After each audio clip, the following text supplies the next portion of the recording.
We are good. Cool.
Maybe I should add to my birthday list a new pair of gloves.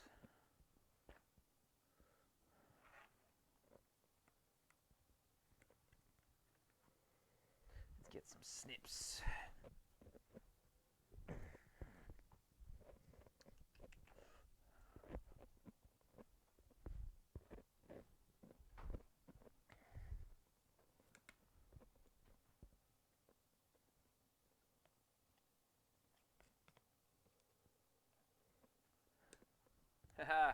Hey, thanks guys. Thanks, Kyle. Hope you've been safe, man. Haven't heard from you in a bit. I hope you're all safe with everything going on right now.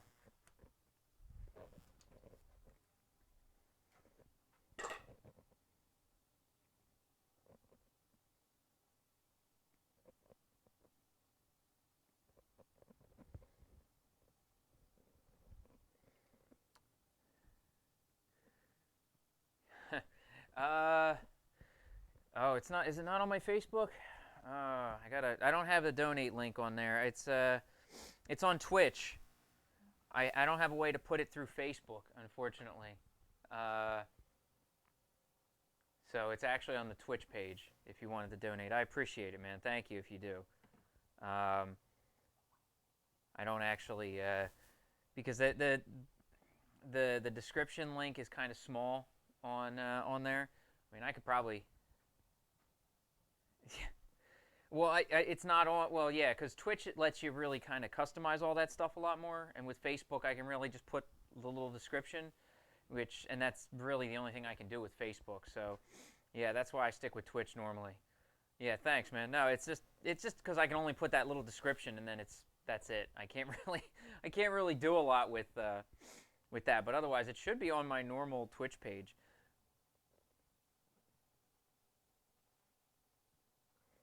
It's so weird. I know.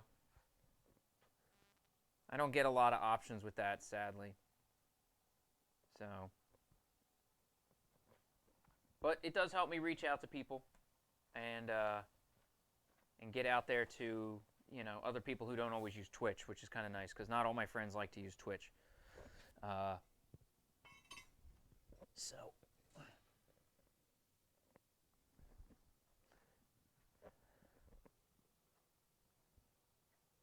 so we're gonna open up this box here. Oh, I'm getting messages.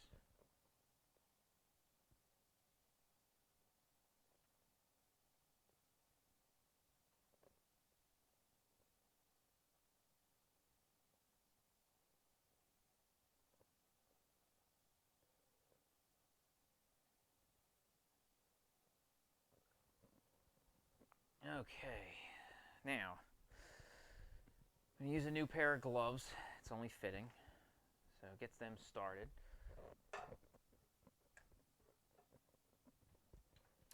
And I got something here to open on camera, so we'll see what it is.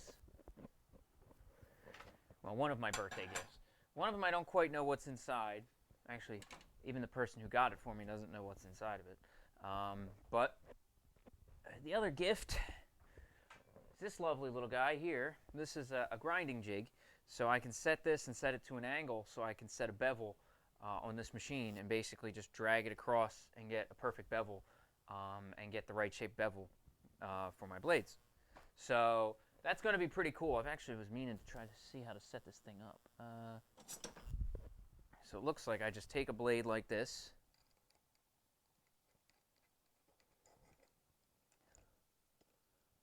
And I open this guy up here. And I can slide this to wherever I want.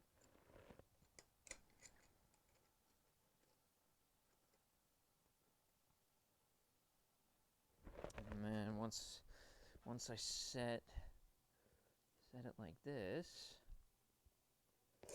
oh, or I should, oh wait, no, I probably gotta tighten it a little bit more than finger tight. To be fair, I think I gotta more than finger tighten this thing.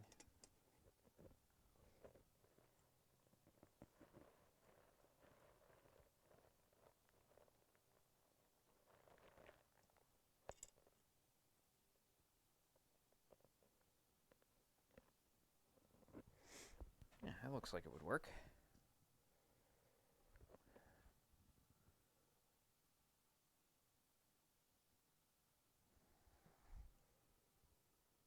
No, that's not right. No, this thing's, I don't really have a lot of worries with this thing. This is supposed to help keep my fingers safer. That's going to be the kind of usefulness of this actual tool here. Oh, wow, maybe it's, oh, God. Yeah, that's actually not the tool on that one. It's just not, that's not a very straight piece of metal. So what about this one? Let's try this one. Bring this one up.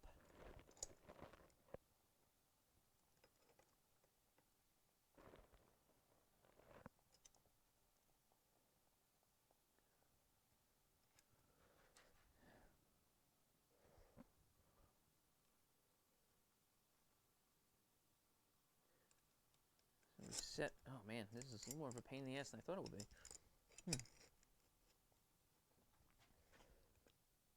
But I'll figure it out eventually, I guess.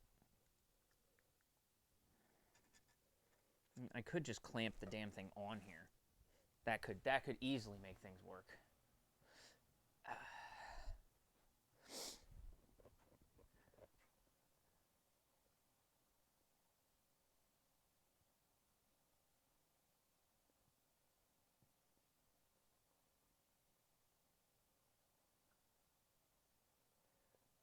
So, that looks like it works.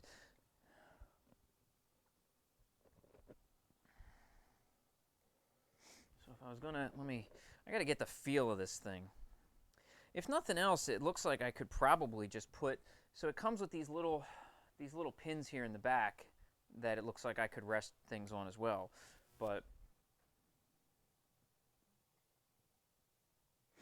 let me see what it looks like with the rest in.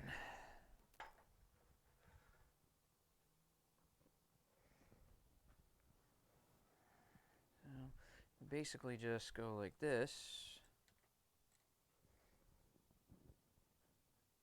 Yeah, and just grind away. And just grind an edge just like that. That's nice. That's very easy. That looks like it can save me a lot of trouble. So that'll be nice. So it's you know, I can still hold a piece even if I don't hold it on here. Even if I don't hold anything on here, I still have it as an angle. So this piece didn't come out as flat as I would like, because I still ground it on my other grinder. So it's not like real level. There's bends, and I'm sure now that I have, you know, the flat surfaces and the ability to grind things a little bit flatter. Like I don't have a flat piece right now. Like I'm sure the other knives that I just finished would probably be better, but and these are like really long. I don't want to try you doing it with them. But actually, what about this guy? Here we go. I got a flat piece of steel right here. I'll use this. This might give me a better idea, because setting this up, this is nice and square and flat. So if I set it up with this is what I'm trying to test it with here. So this will work. So if I was going to grind an edge, I would set this like that. It's really thick. This is a thick-ass piece of wood. Or metal. Yeah, wood, dummy. That's what it is.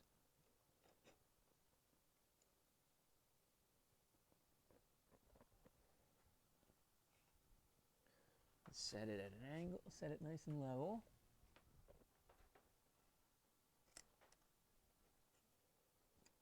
Or should I really just... do I even have to clamp it? I'm wondering if I'm doing too much by trying to clamp it. If I should just tighten these in and just rest it on there. No, because then it wants to fall off because it goes forward. I'm going to have to figure all this out. This is definitely going to take a little bit of figuring, so I'm working on it.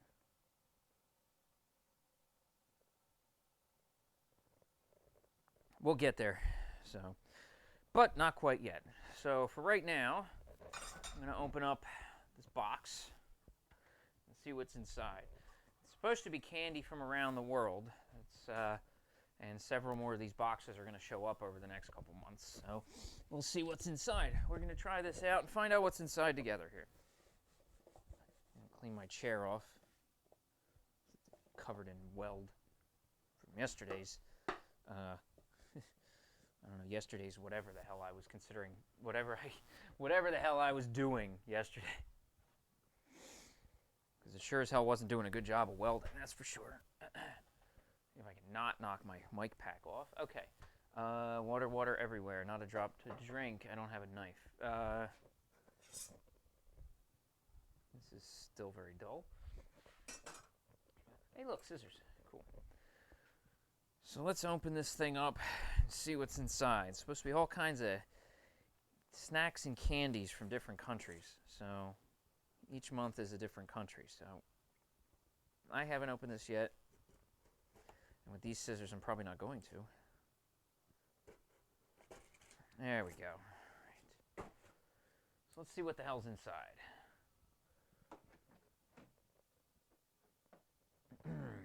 Got to get started right before you start forging. Nice and healthy. Ah, that's what I figured. The sticker looked like it was from France and Germany. Okay, so in Spain. Oh, so this. Oh, wait, this must be like a lot of interesting stuff here. Oh, I can rate these. There's a lot of stuff in here. All right, wow, there's a lot of stuff here.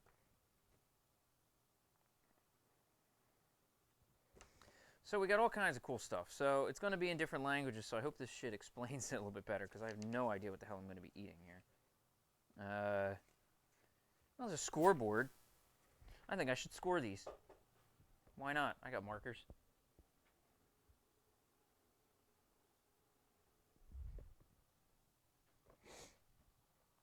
Let's see what we got in here today. We got, oh God, salt and vinegar chips. You can kiss my ass. All right. So the scorecard here.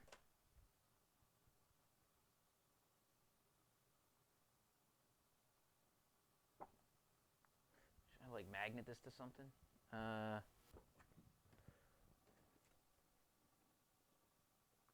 Actually, that'll be interesting. Let's do that. Let me tape it up on the front here, so we can see my my ratings. Because this is neat. It has a list of all the items that are going to be in here. So.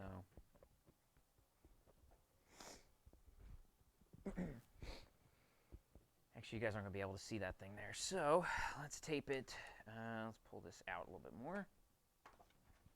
Clear this.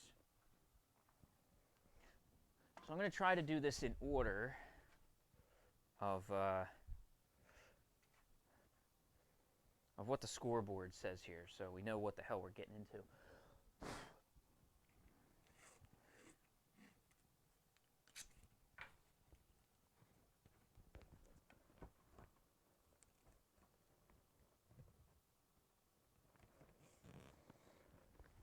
So, here we go. We got our scoreboard here. Let's see what we got. So the first thing looks like these Bert's de Jura. Okay. So I guess this is it. Oh, fromage de Jura. I don't speak French. I don't speak a word of it. So this is going to be probably awful if I try to read any of this. For those of you who might have watched my one video where I opened a box of Japanese stuff, that was really bad.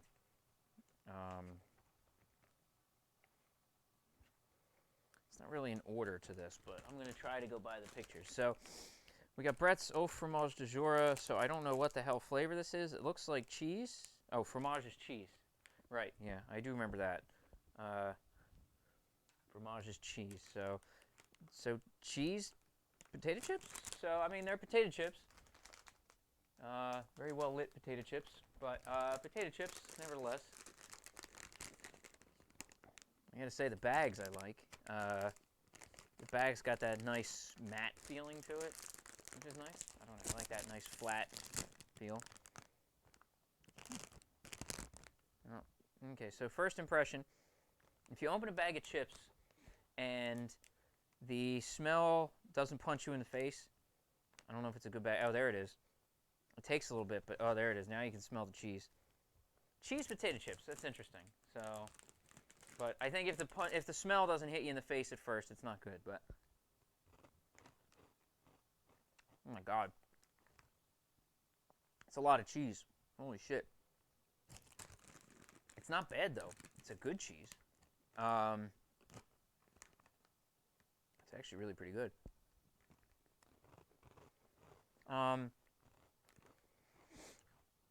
As a non-cheese guy, like I'm not very good with cheeses and stuff, but it's very much it's a pretty sharp cheese. I should have my wife down here helping with this because she can probably pick out flavors better than I can. Does the book say what kind of cheese this is? Oh yeah, there we go. Let's see. You know, it doesn't tell you what kind of cheese it is. Sunflower oil, Jura cheese seasoning. So Jura cheese? I don't know what Jura cheese is, but I'm not gonna lie, it's not bad.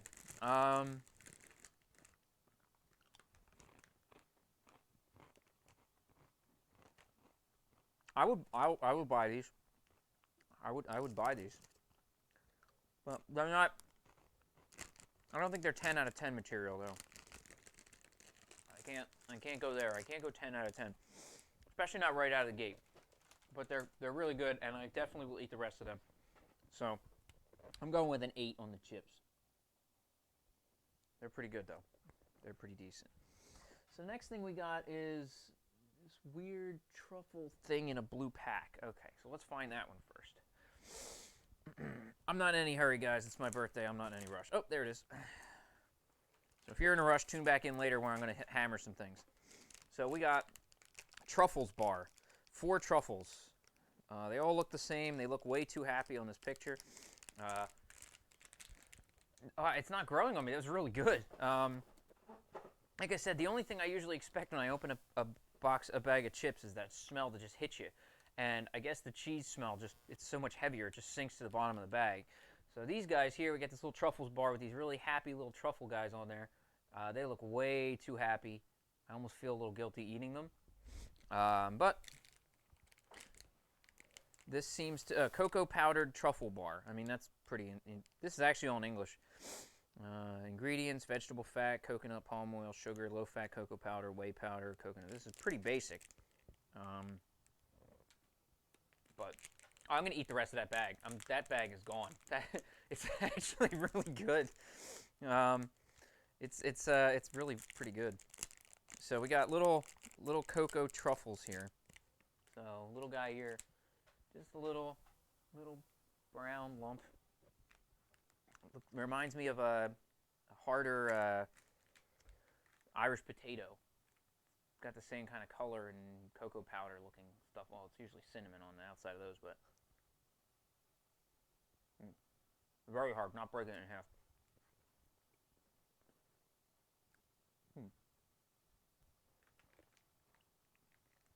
That's not bad. The cocoa is really strong. That's mostly what you feel. I was expecting something a little sweeter on the inside. It's harder than I thought it would be, but still pretty good. I have to remember that chocolate in other countries isn't as sweet as it is here. And I was expecting just a little bit more in the middle of that.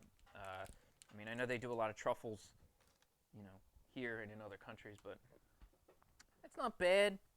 I'm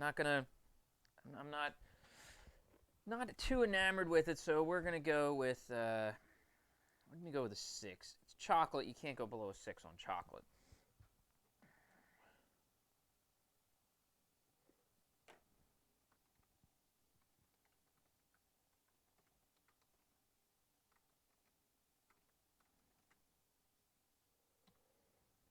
Update my thing here. There we go. Okay. So what's the next thing we got here on the list? Little individually wrapped something. There's no words or anything. It's just like a sort of picture. Oh, is this it? I got a mini strawberry roll. That's kind of cool. Oh, that feels... Oh, okay. I think that's not what I'm looking at here, but... There's something that looks like it's something in clear wrapping, but I can't, I'm not sure if I can find it in here. Or is that the, oh, wait, I got the Yum Bag here. Hold on. What the hell is the Yum Bag? So this must be like the little candies here. So they send you this little guy called the Yum Bag, and it's a plastic bag that I assume has miscellaneous stuff in it, because it looks like some of these small individually wrapped candies that they have listed maybe in this Yum Bag. So, yeah, whatever. It's my shop floor. Throw it down there on the ground. I'll get it later. Yeah, okay, here we go. So, does it tell me what's in here? Nope. Well, I'm going to guess I can tell what this is. The first thing that it's got here is this guy. This is the picture. And this is definitely a caramel. I mean, I'd bet dimes to dollars all day long that it's caramel. Looks like a caramel. Hopefully. A little harder than I thought it would be. But Werther's kind of hardness. Those slightly softer than hard caramels, I guess. But not bad. It's a caramel. I mean, that's what it is. It just tastes like any old caramel. We have those at every store here.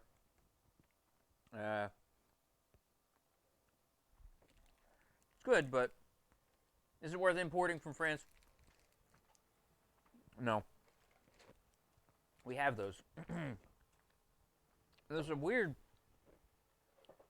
Hey, thanks, Meg.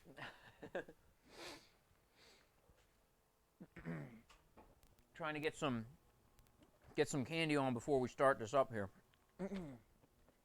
So what is this next thing? Okay, this must be it. If anybody knows French, if you can help me out on these. Oh, this looks like just a biscuit. Sorry, it's very hard to talk in caramel here.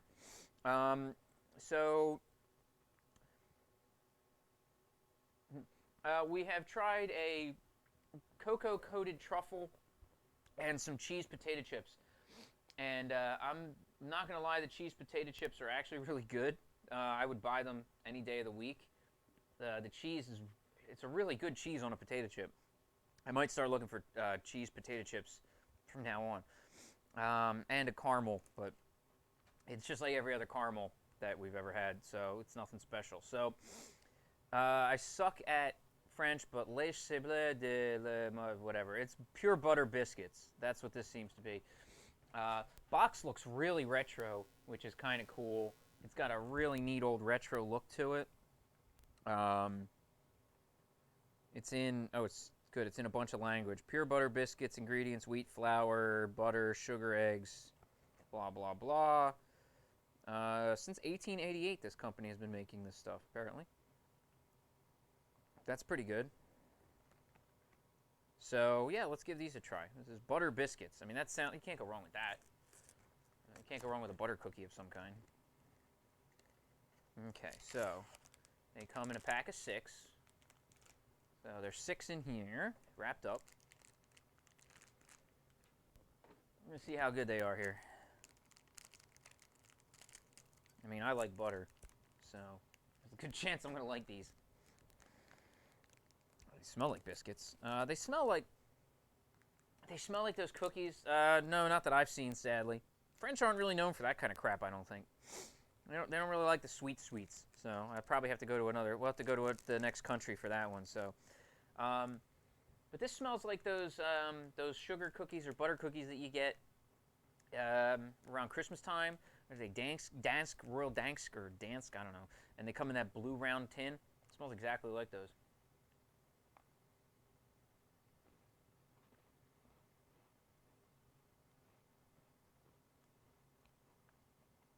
It's not bad. Again, less sweet than I thought they'd be, but very similar in... Shit, hang on. I'm going to see how many times I can knock this off my hips today. I'm going to put it on my belt. Real professional, right? But it's not as sweet. I think other countries need to learn to use sugar a little bit more. So, there's not a lot of sugar in here. You definitely can tell by the ingredient list. Not a ton of sugar. I'm not really good at reading. Oh, God. Yeah, I can't. No way am I going to read that. That's all in French and stuff. So, it's okay. It's a little dry. But that's the same kind of thing I expected from them. They're not bad, though. They're not bad. I'm going to go back with a 6, I think. I'm going to go back up to the 6. Because I think that they could be a little sweeter and I would enjoy them a little bit more. Especially for like those buttery, sugary cookies. You gotta sugar them up. So, now see, this is going to be the hard part for me.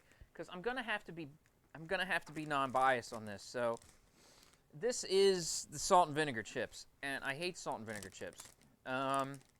Maybe I should call my wife down. Maybe she likes salt and vinegar chips. Hold on. Let me see if she likes salt and vinegar chips. She might be able to rate it better.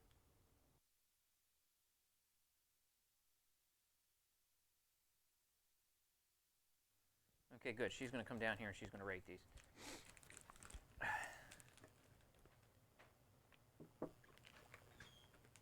Fair enough. Good. She's going to test this out because I hate salt and vinegar chips. I want to give them a fair slice. So, I mean, I'm assuming they're salt and vinegar. I don't see the word salt on here. So I think they're just vinegar chips. Well, in some of these countries, that's what they do. They'll take French fries, they just dip them in vinegar. They don't use ketchup or anything weird like that. So you got to give me the fair slice. I'm trying to rate them out of 10 to see what you say. Yep, vinegar chips. Oh Christ.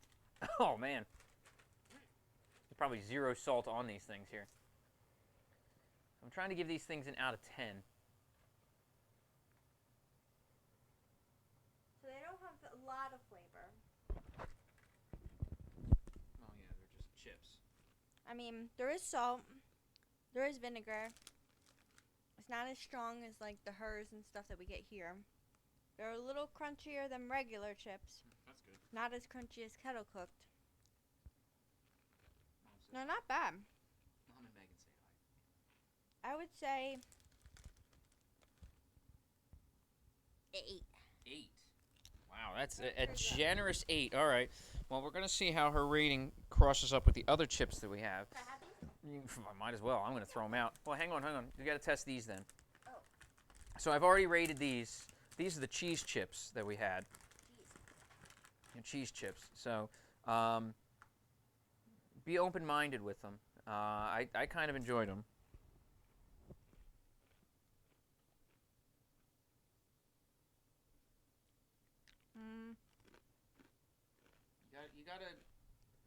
You gotta let these kind of hit you, because they do, and I don't know. I really enjoyed these for some reason.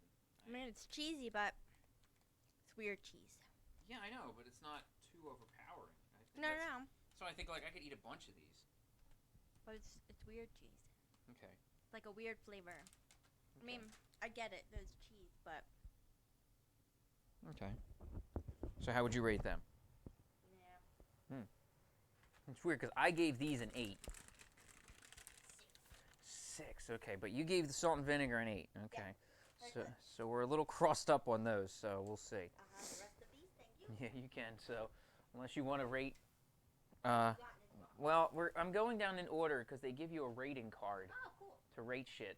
There's 12 things apparently to rate, and I'm kind of going down the list here. So, out of the Yum Bag is the next item that we're looking at here, which I think is this. It looks like this thing. Oh god. Oh, tropical. Okay. Oh, it has the word gout. Okay. I don't know French. I'm sorry. If you know French, correct me because I have no idea what I'm talking about. Oh wait, does this looks spicy? That looks. Oh man, it's cola. So yeah, that's for later. That's for later on here. So this is tropical something or other. So cute little packaging. It's just another little candy. Let me bring it up a little closer. I keep forgetting how far away this is. So we got a little orange candy thingy here. It's kind of cool. It's tropical apparently. It's actually it looks like a Starburst kind of consistency, like that clay almost look to it. So Tropical gout. there's something in it. Like a gel inside. Wow. Oh my god. That's the gout. There's a lot of flavor. And a lot of sour. Yeah, that's what gout means. Sour. Holy shit. That's why you need vitamin C for gout. Vitamin C sour. Get it? Yeah. I like it. It's strong. It made me squint. That's good stuff. That's a 9. That baby's no joke. It's very tropical flavored. I really like it. It's really good. So they're pretty good. Now you can probably hang out for this one, Laurel. We got strawberry roll. I saw this one in here earlier. I don't know. I was a little accidentally kind of squeezed it when I picked it up. But this is a cool little raspberry roll.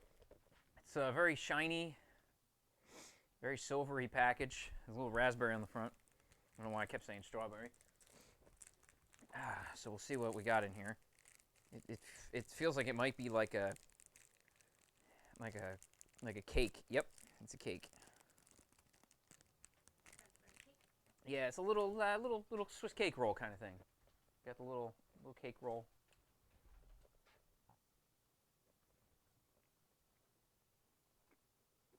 Very raspberry. Very good. Not as much raspberry flavor, but definitely like a good kind of breakfast snack sort of thing. It's pretty good. Want to last a little bit? Sure. I'll try it. That'll wash down the vinegar. Very good. I would go 7 on that. I'd definitely go 7. Oh, I don't know what I'm getting into here. This is tub. That's what it says. It's tub. Or tube. Oh, it's tube. Okay, tube. Oh, more cheese. Okay, more cheese. So we got the cheese tube. It's got a little picture of a rat on the bottom, because rats like cheese, and they keep throwing that word fromage in there. So I've learned that. Stick around for the next one. What's the next one? Oh, Christ, yeah, I guess you saw that hiding in the bottom. You might give this a better rating because it's sea salt dark chocolate, so. Yeah, Laurel's going to just give it a 10. There's no reason to argue that, and let's just write that shit down right now. This is probably the most expensive part of the whole thing is the straight up bar of 47% dark chocolate with sea salt, so. No joke there. So, let's see. Okay. Oh, these look like little bugles. Look like little bugles in a different shape, more of a tube instead of a bugle. They're just kind of like look like a little piece of styrofoam. Yeah, it's like not styrofoam, but there's little styrofoam wormies that they have. It's actually really good. These are very good. Another cheese one? Yeah. Now it's not as that cheese on the other chips that I had. Like it tastes just like straight up cheese. Like if you said I'm going to take these potato chips that I have here, and I'm going to just grate sharp cheese over top of it, That's what you would get. You would get those. Am I right? That's exactly what it tastes like. But these are a better flavor. I really like these. I would, again, these are definitely in the I would buy list. I'm a fan. These are really pretty good. These are a 9. Buttery popcorn-ish. I think it might be getting confused with the vinegar. But there's some cheese. There's definitely some salt and stuff in there. But that's a 9. That's really good. 9. Yeah, they're very good. Yeah, these are all going to get destroyed over the course of this afternoon's stream. So hang around and I will fill you in more on what weird snacks I am eating over the course of my stream today. I think those cheese potato chips are going to get wrecked first, so they're really good. Okay, so as you know what the next one is, because my wife spoiled it, we got the 47% dark chocolate with sea salt from Semois, I guess. I don't know. I can't pronounce French.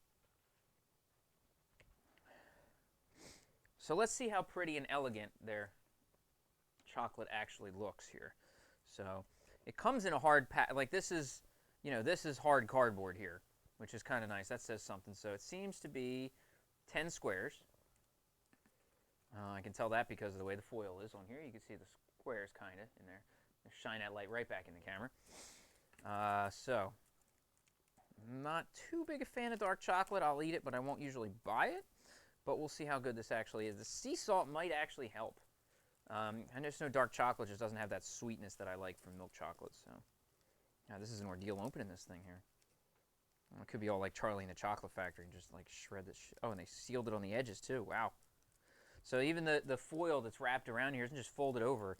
It's sealed. Like the foil is heat sealed in some way as well. So that's interesting.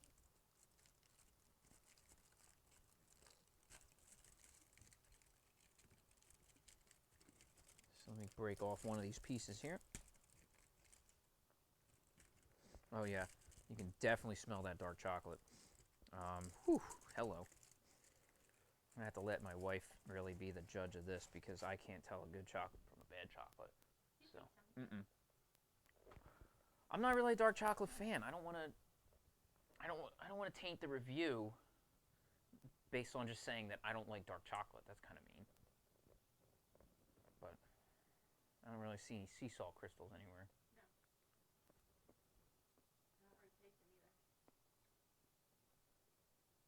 No. I mean, it just tastes like dark chocolate. I can feel some of the crystals in there. I can feel them as I chew. It's not a bad dark chocolate. It's very good compared to some of the ones I've had. Creamier. Yeah, they do. European countries, they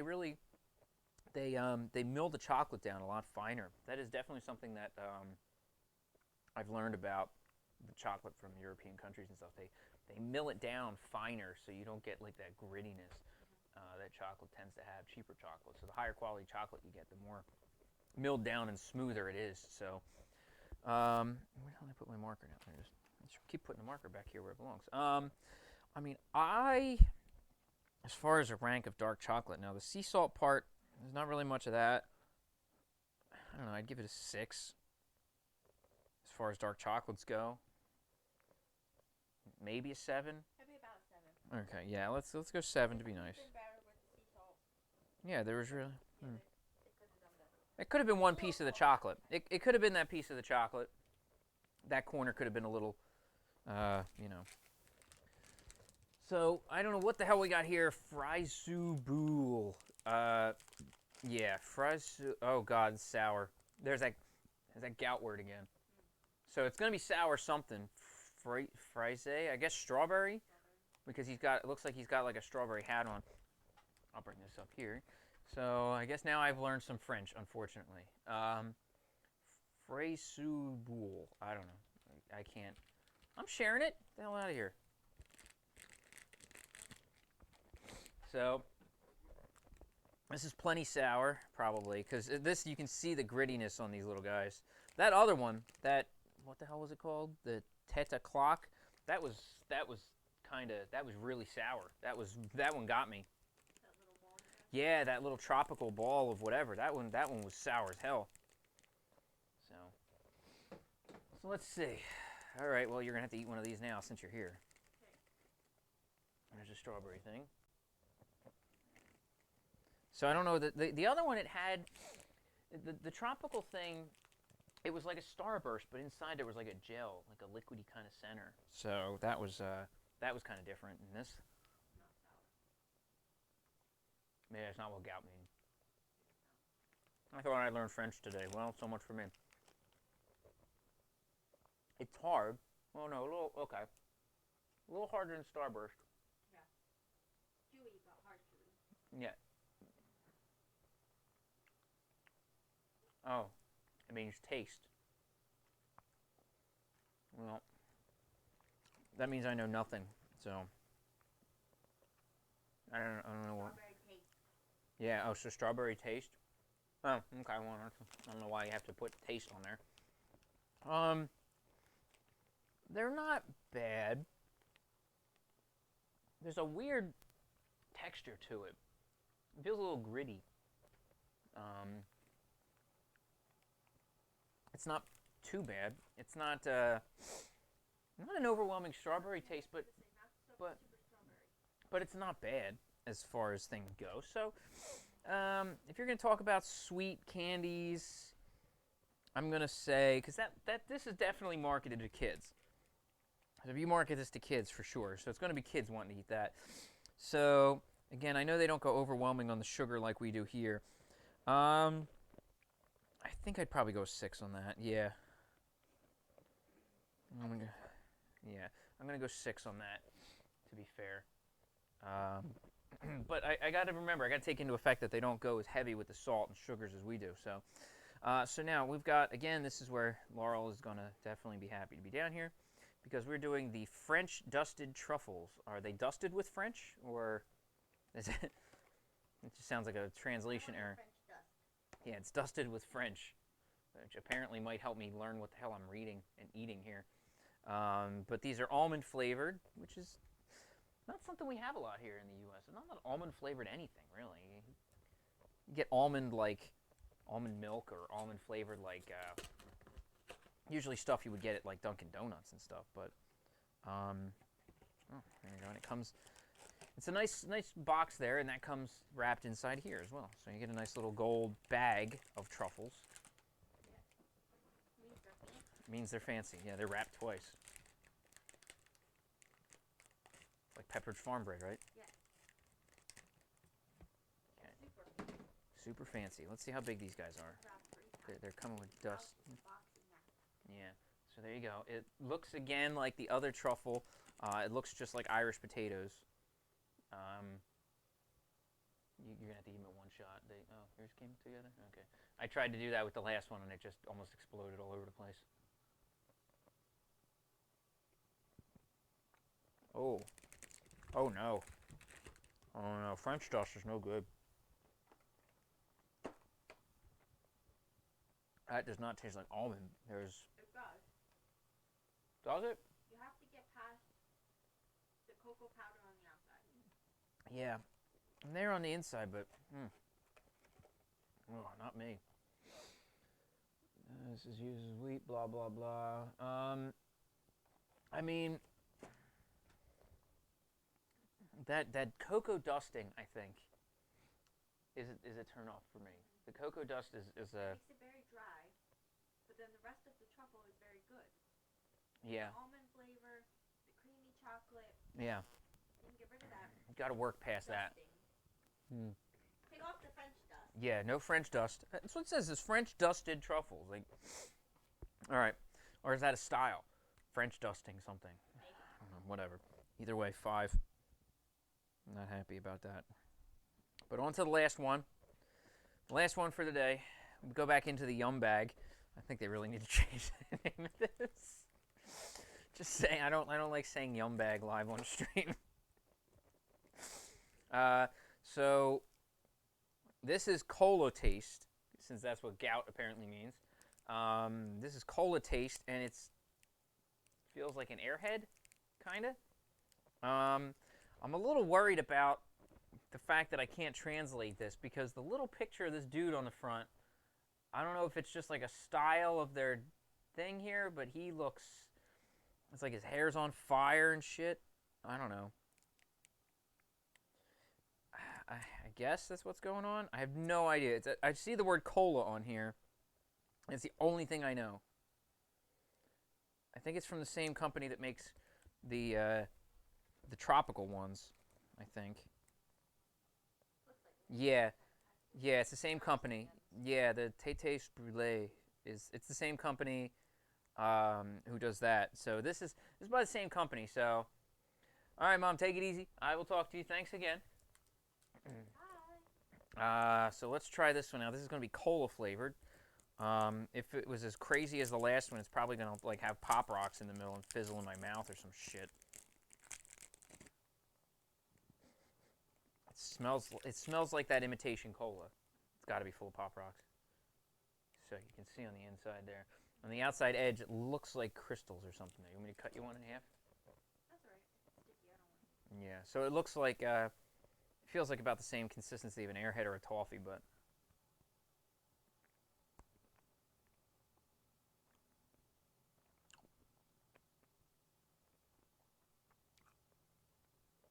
Reminds me of it's actually pretty good. It's got a weird taste, but it's not. It's sour too. It's sour as all hell. Well, it doesn't taste like soda. Those little bottle cap things that we get here, those taste more like, well, now it does when the sour goes away. You hearing one some? Okay. It's not bad. A little weird. Apparently this company loves sour shit. I got a broom. But not bad. Yeah, it's very sour. Oh my god. You can see on the picture, it looks like they have the picture so it looks wrapped up with something in the middle. That's the sour. It hits you. Yeah, this company loves sour stuff. So whoever Tétés Brûlés is, whatever, I can't pronounce French, they like sour shit, so good on them. I'm knocking points off because cola and sour just don't usually work. But I think I'm going to go with an 8. No, I'm going to go 7. Because I don't think I would buy it. It's not bad. But I don't think I would buy it. I wouldn't go running out to buy this thing. So there you go, folks. That is everything. I have to like send this back to them or something. Take a picture. I don't know. It says to vote on a box. I'm like, well, how am I going to vote on the box? So I got to send this shit back. Just send my ratings back. I think it's pretty good. All told, French stuff isn't too bad. French sweets. I know they're good at like baguettes and whatever, but those cheese chips, they're as good as doomed. They're not going to last long. And we're good. So thank you for joining me and taking the bullet on those vinegar chips. You can have some butter biscuits. Butter biscuits. Yeah. Yeah. So there we go. So I'm going to wreck the rest of the... Yeah. Your pronunciation's about as good as mine. I'm going to put all these back over here into the box. Ooh, excuse me. And now, the actual work begins. All right, let's change the stream title here.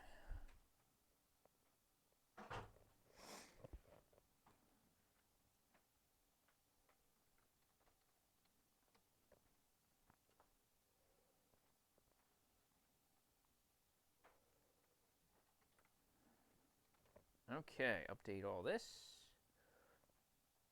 And boop. Okay, cool. Here we go. All right, we're back at it. Taste test stream ended. Time for foraging. I like those chips though. I think those were the surprise. Those were the surprise of the stream here. No, that missed terribly. All right.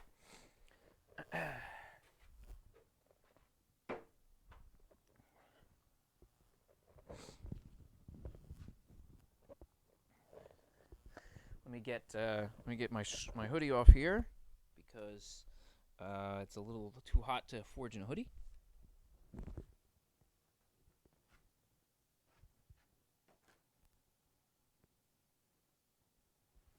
Well, it's not hot yet, but it will be.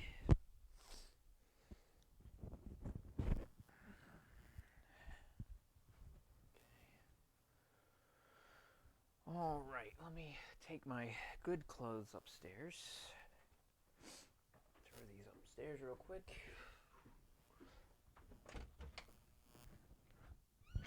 And we are ready to go.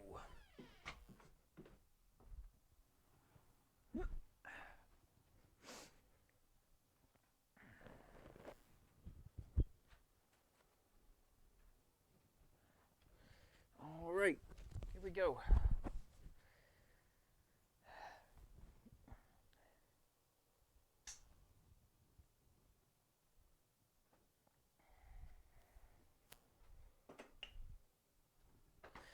And let me clean up after myself a little bit here. So for those of you who feel bad, if you missed out on my my attempt at Damascus yesterday, don't feel bad. You didn't miss a goddamn thing.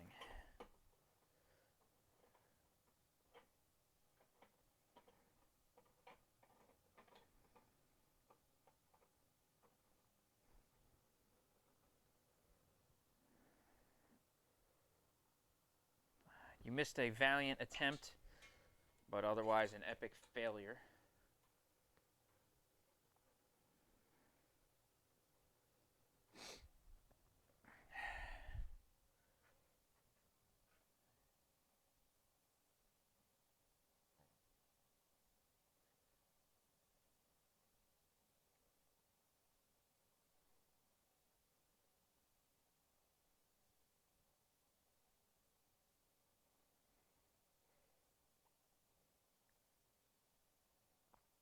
Okay, I think everything's good here.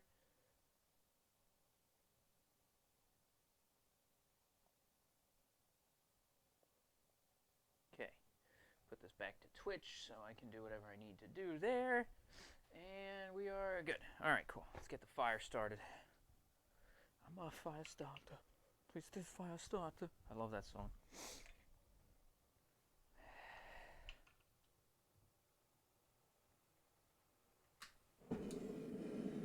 Whoosh.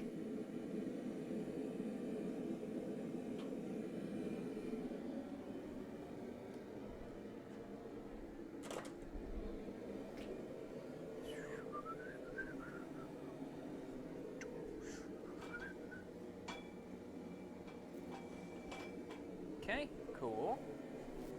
New gloves. Look at that. See? New gloves. Oh, look how clean they are. Wow. Look how stiff they are. Oh, God. Oh, yep, they're stiff.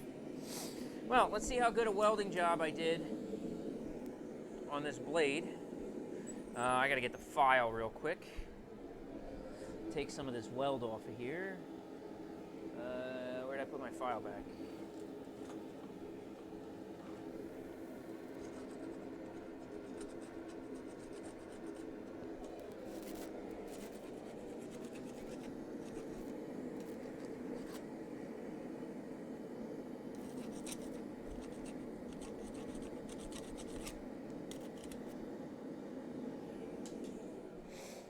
All right.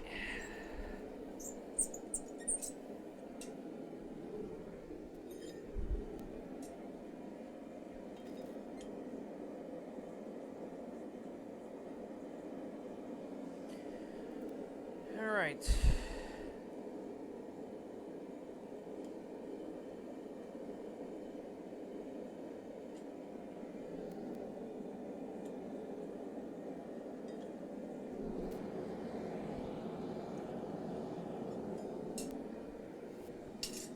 All right, folks, here we go. Welcome back. If you're out there, please don't forget to say hello, guys. It is my birthday, so I'm just going to try to enjoy it down here with you guys, so please feel free to say hello. Just let me know you're alive out there. Let me know you're watching. Let me know where you're at. It's always good hearing from everybody out there. So I just want to enjoy today, so I'm going to enjoy it with you guys. So please, let's make it a good, fun one. The best we can here.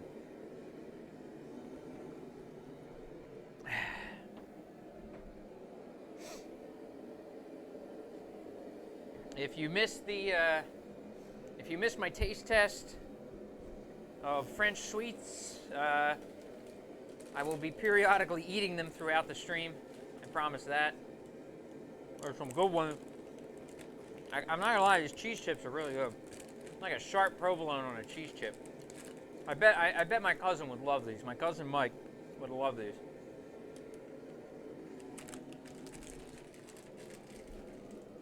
I bet he would. I'll have to save a couple and take them to him.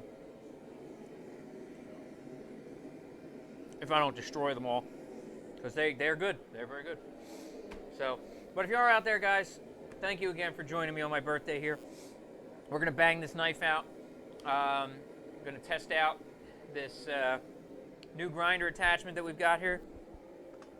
This lovely little grinder slide, which once I figure out how to hold knives in it in place, this thing will pretty much, it's made for doing bevels, so I'll get nice even bevels on knives, which is an awesome thing. So I just have to learn how to get it really set up and done, and then life will be good.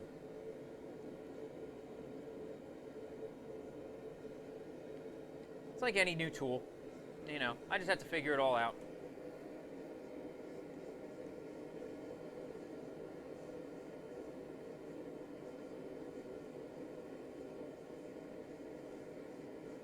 I'll get it.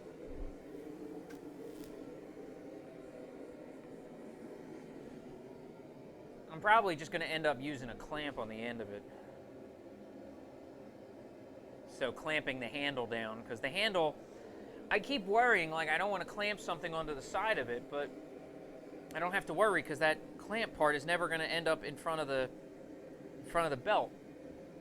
So I really shouldn't be worried. I don't know why I'm doing that.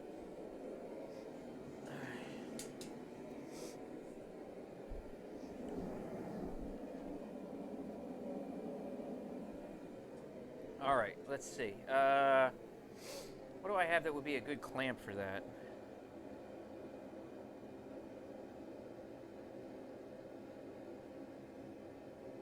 I'll figure something out. I got C clamps. Those are pretty good. Those clamp everything down. I can still set the level and then C clamp it on. That might be a good way to go. Yeah, that might be what I do. Oh, more trash.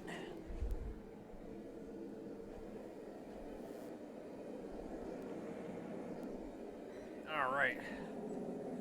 Let's move some metal, baby.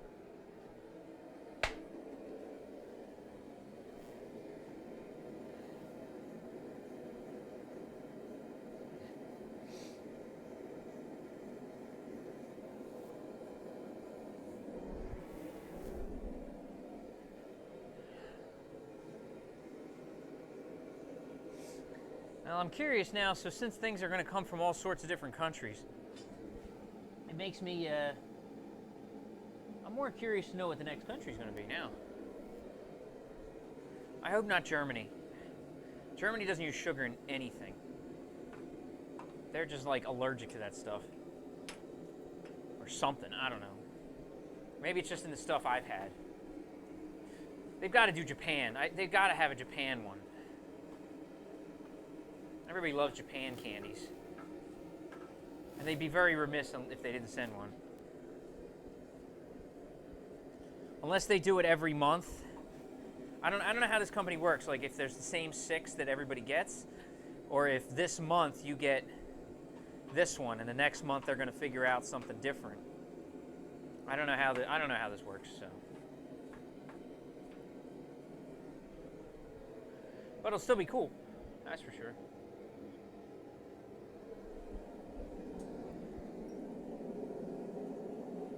I see sparks.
Whew.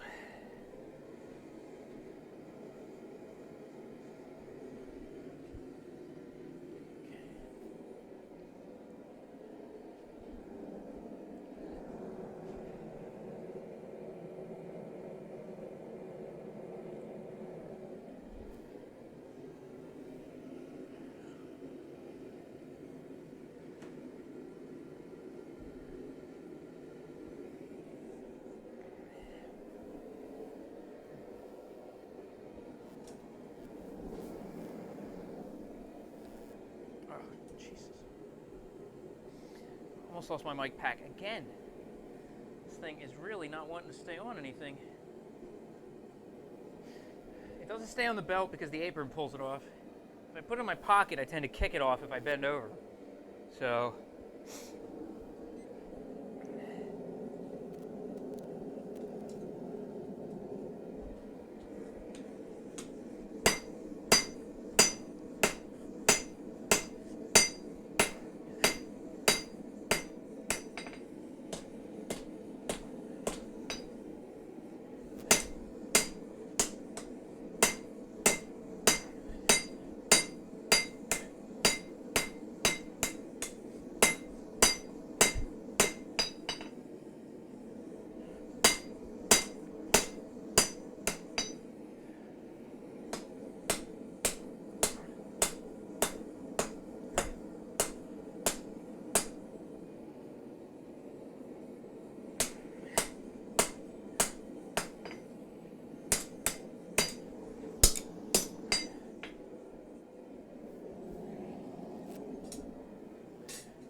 Oh, shit, I need my fan. My biggest fan.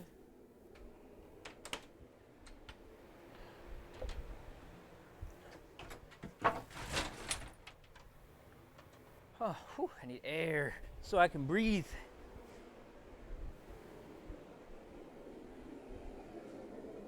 Okay, that's better. Now I won't die. Well, not from that.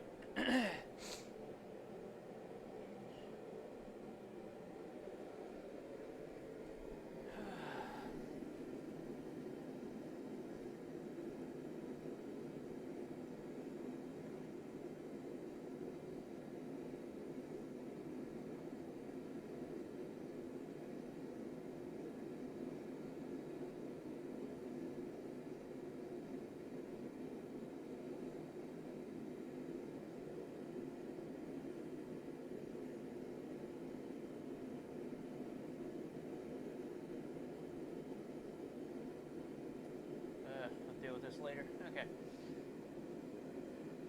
And Windows 10 loves to give you notifications, doesn't it?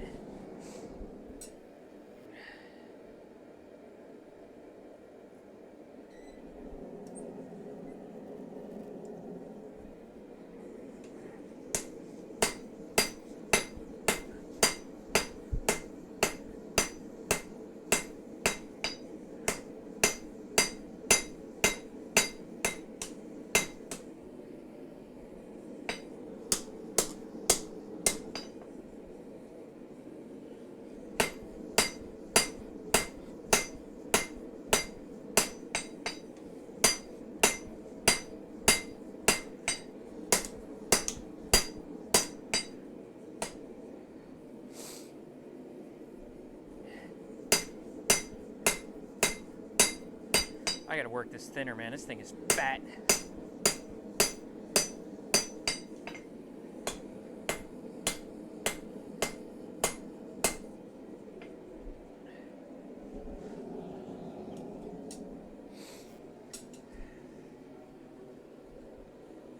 I think I'm gonna do a little mini clip point.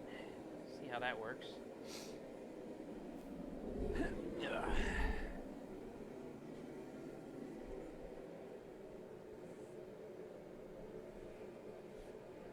I should have a pile for used belts somewhere. Oh God, that's about ready to go, isn't it?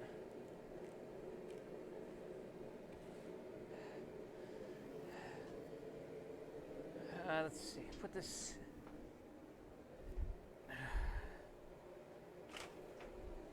There, I'll figure that out later.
I can't edit this on here. Oh well.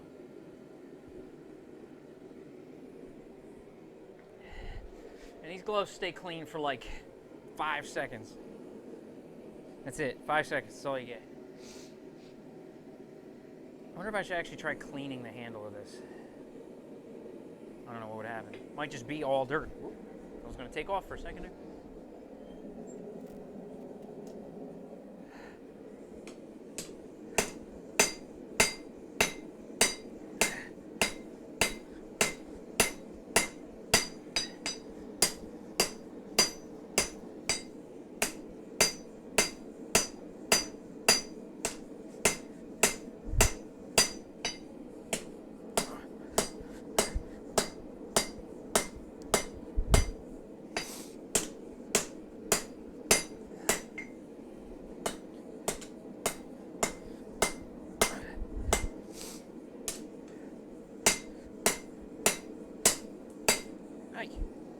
Shit.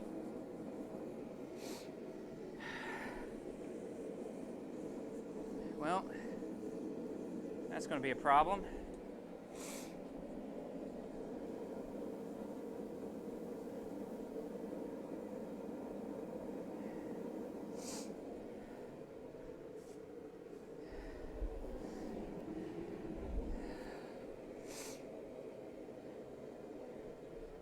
Hey, babe.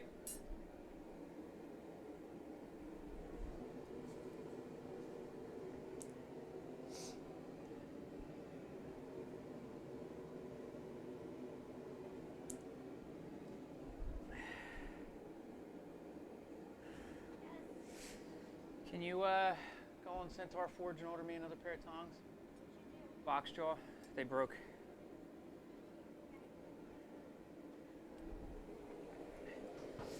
Okay, well, we're going to try to weld real quick.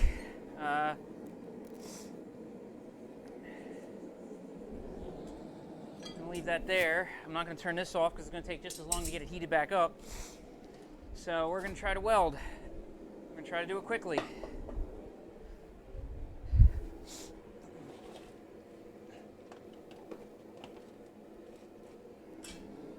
Ow.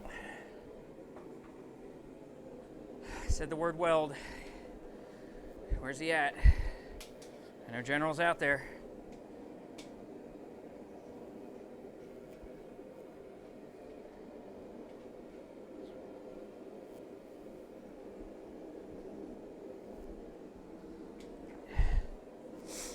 Okay.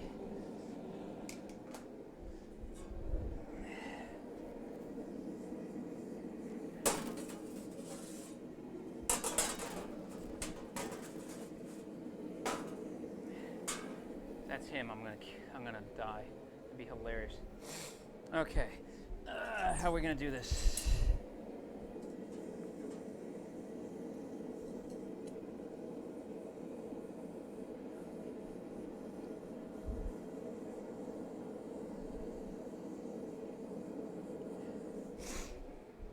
I need my clamp.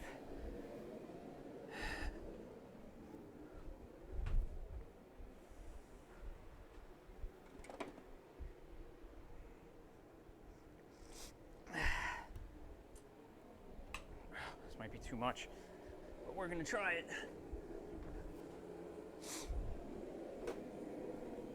Okay, let's see if I can weld this baby back together.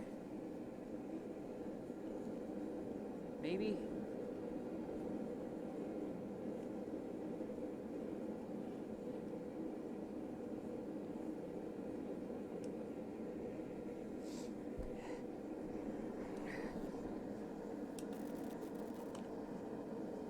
Nope, not that way.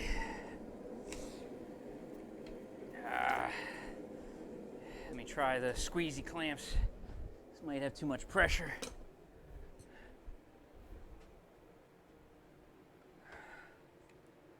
And maybe a C-clamp. Let's try something here. I gotta get this working. I gotta save this clamp. Or tong.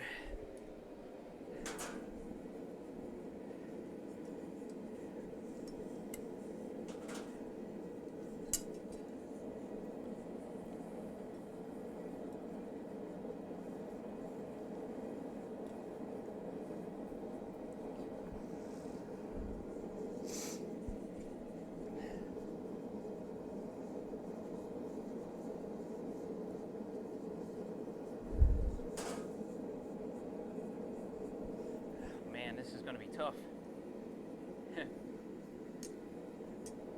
Let's see what happens, huh?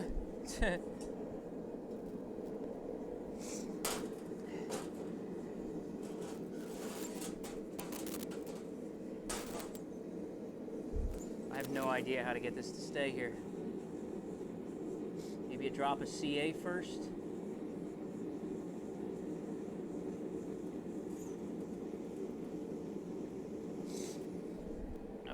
If anybody has an idea, let me know.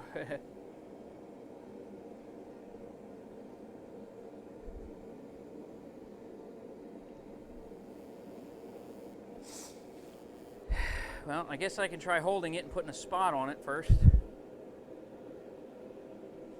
Let's give it a shot. The only way I'm going to be able to do it.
Let me tell you, it's real fun working down here with that forge going inside this mask.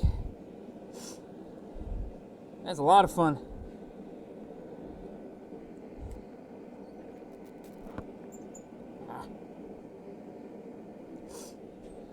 Damn it. Scissors.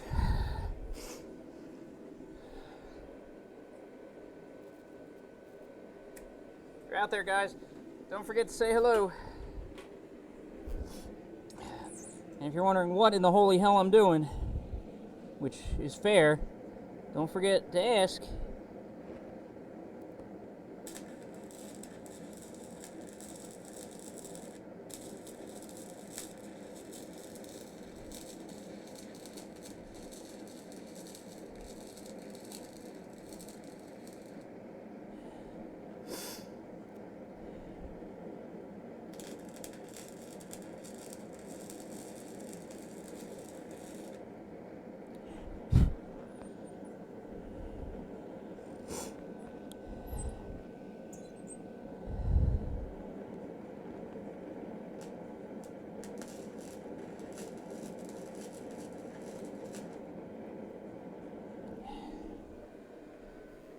Ooh.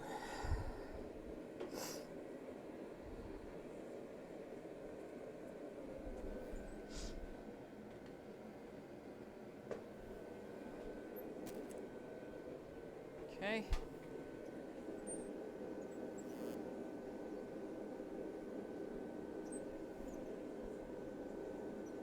Okay, I'm gonna go back under, get a couple more spots.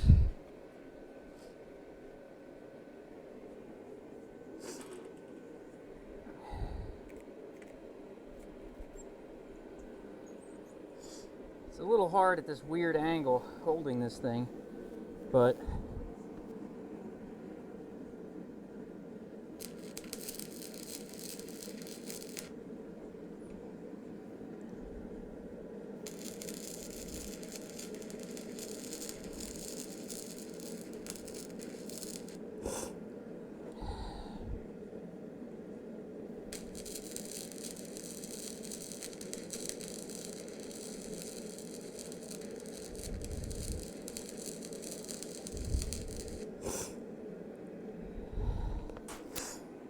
okay.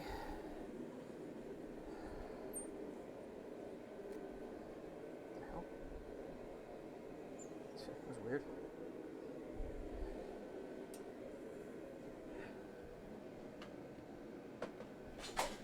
Oh, that's good for him. Okay. Come on now. Stay.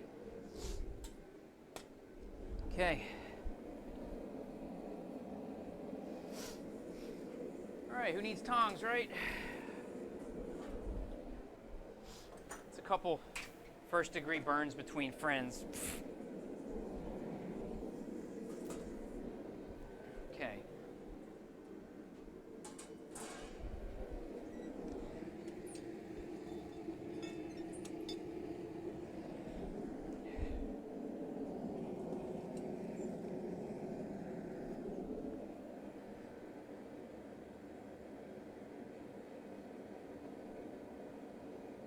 I don't know if this is going to work. I don't know what's going to happen. We'll see. I got messages. I have to let this cool off. And that needs to heat up.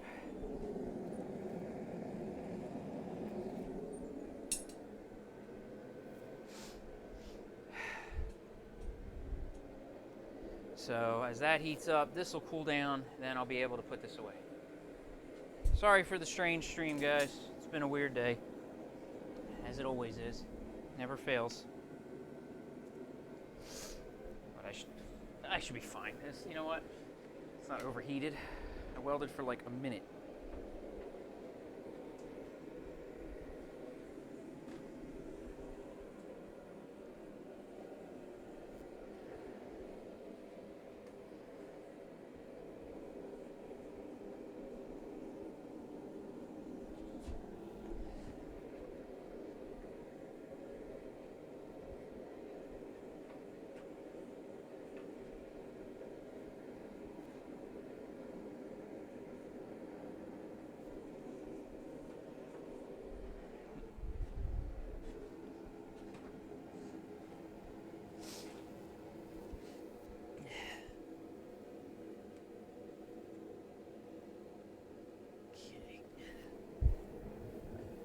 Wrapped it up so nice, it's hard to put away here.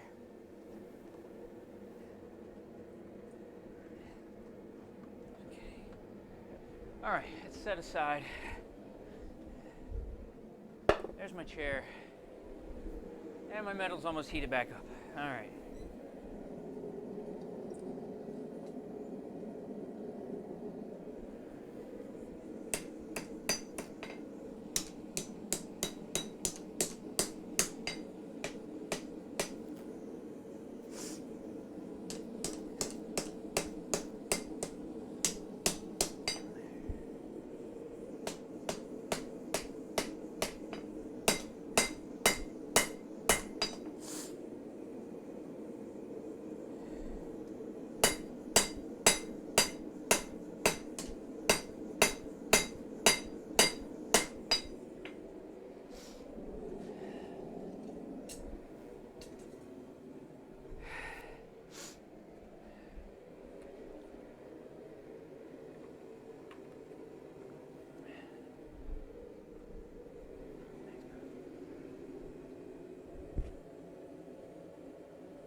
All right, well, let's see how much more strange the rest of this day can get, huh?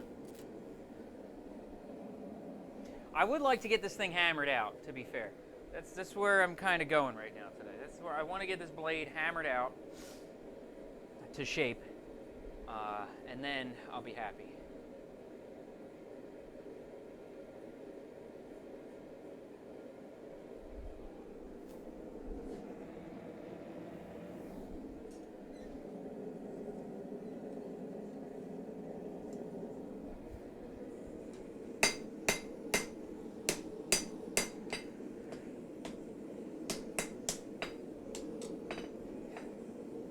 All right, I want that much bleed.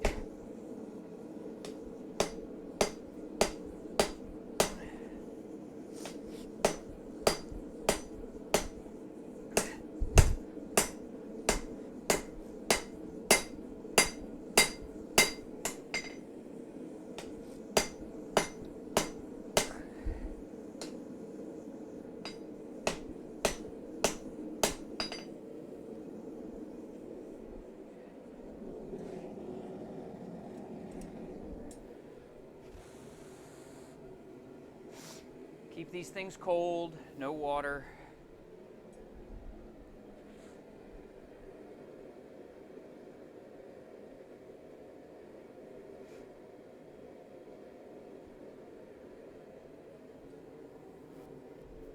I don't know if that's what did it. They told me these were mild steel, so they wouldn't harden. So I guess that's not entirely true. They told me you can quench them in water. And I never got them like that hot, but when this thing snapped, that grain structure did not look good.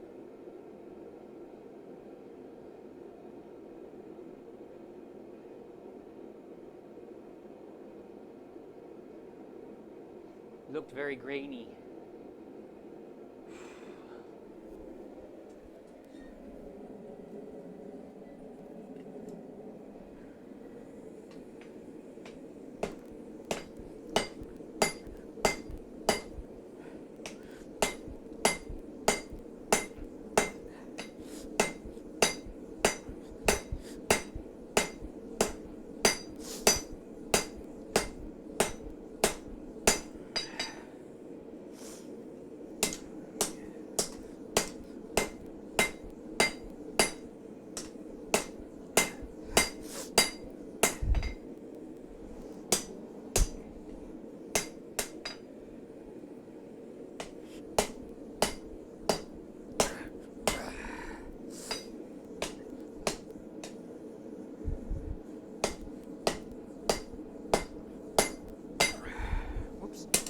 Swing and a miss.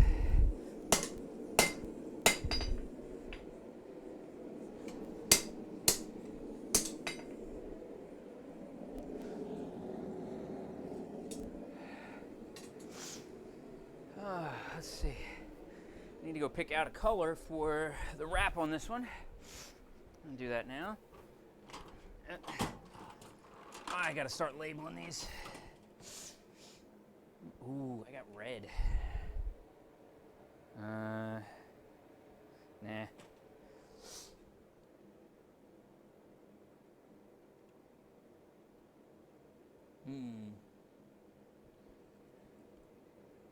That's a cool one. This is desert one. This is nice. Still got more of this. Let me see if I can dig up. I have one big bale of desert camo. Perfect. Use this stuff up. I know this is a ways away, and I'm like really counting chickens here, but I'm gonna get my stuff together while I'm just wandering around the shop.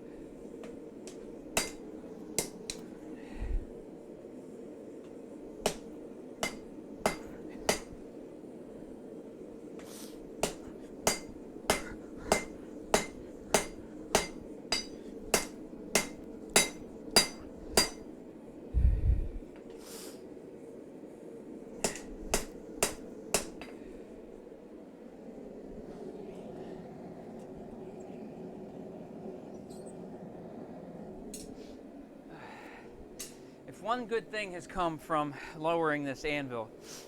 It's been that it's going to actually save me money in the long run. Even though I built this whole stand here, I'm going to end up saving money because I'm going to save grinder belts because I am not hitting at an angle like I was when I had it on the higher table over there. I was leaving like hammer marks, crescents everywhere, and now there's like nothing. It's clean. Everything's perfect and flat. I'm not even like consciously doing anything different. Just because it was higher before, I had to work so much harder to try to turn the hammer over, and I know it was messing my wrist up. Well, not my wrist, but right inside my palm, I was getting these nasty blisters. And now it's no worries. I just hit, and I feel fine. My hand feels fine. It gets tired. I'm not going to say I don't get tired. But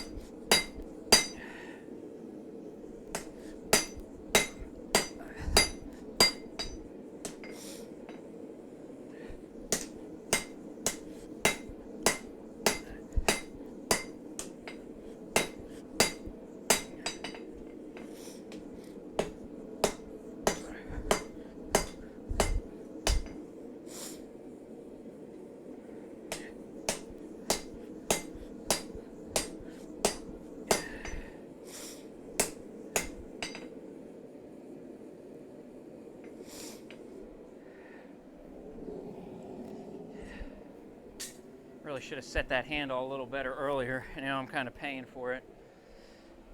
Oh, fan, keep bringing that fresh, precious air. Point this a little bit better here. There we go. Yeah, that's going to do better. Okay. Please, guys, don't forget to say hello if you are out there. I do love hearing from you. If you're on Facebook or Twitch, if you're on Facebook, you can leave a comment, and your comment will show up right here in the chat. And if you're on Twitch, well, same thing. Drop a line in the chat, and it'll also show up right there. And I'll know where you're chatting from, because I can actually see whether it's Facebook, Twitch, or YouTube. If you're out there on YouTube and you're enjoying this, please feel free to leave a comment as well. I would love to hear from you.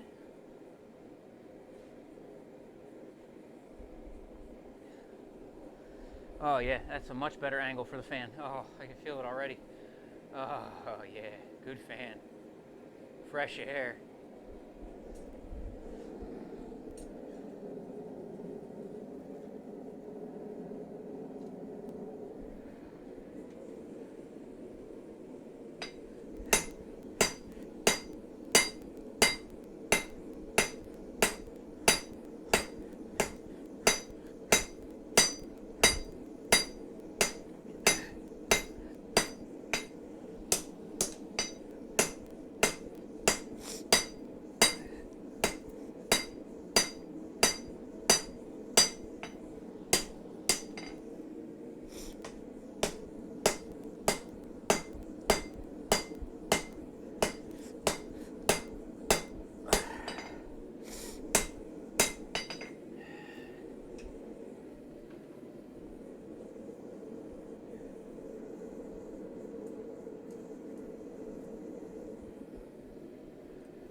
Trying to also check on my tongs here to make sure they're holding together all right.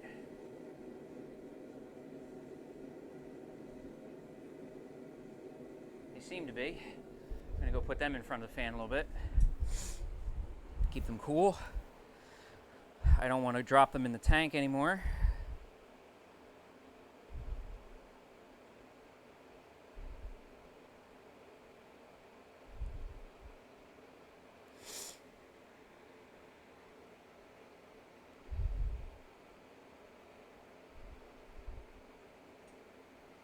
Okay, cool them off a little bit.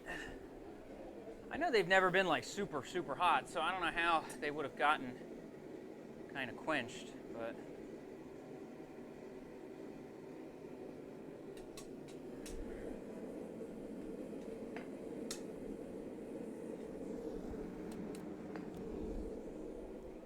and where's my wire brush?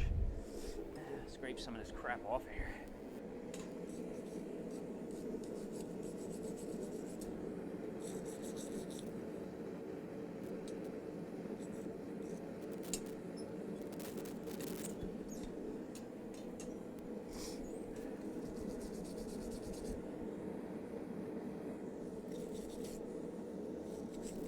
Sloppy, but it'll work.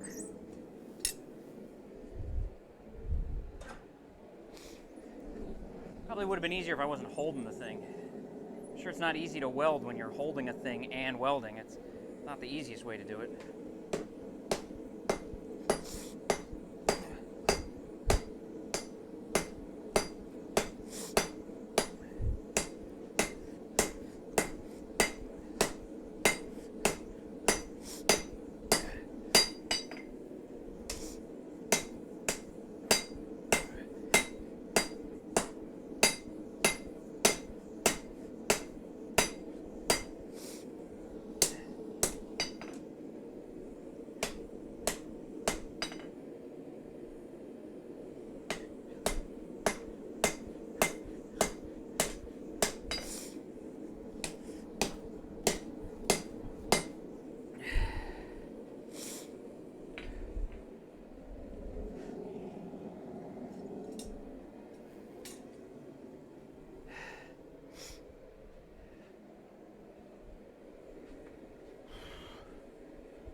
Thanks, man. Appreciate it.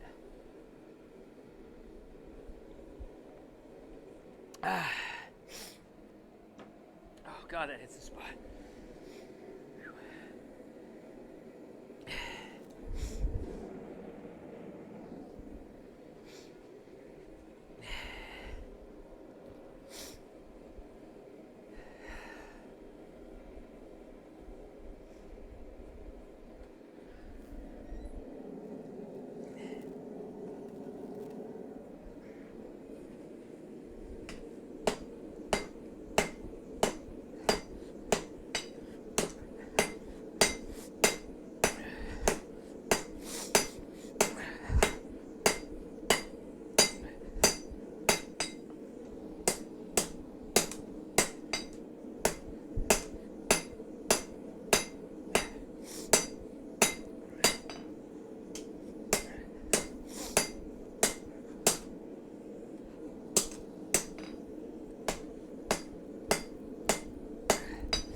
You know, I know all those streamers, they always stream with like a heart rate monitor on. That would be kind of fun. I wonder how expensive those are. And like put that in my stream. That might not be a bad thing to do.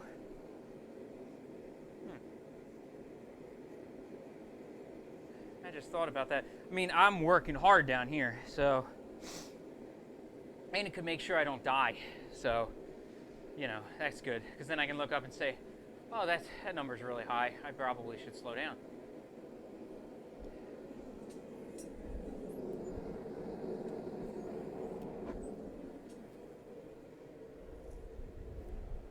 Oh, excuse me. Ooh. All right, Mr. PB. Find yourself a little spot in here again.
Closer, getting closer. Oh, okay.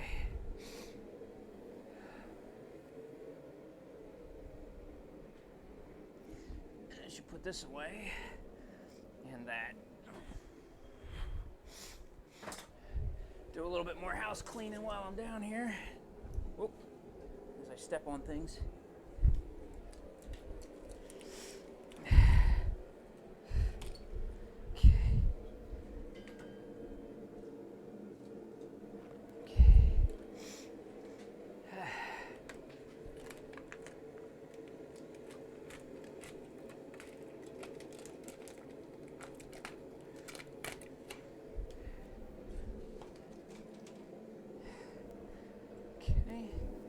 This can all go into this box over here.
More fan time for the tongs.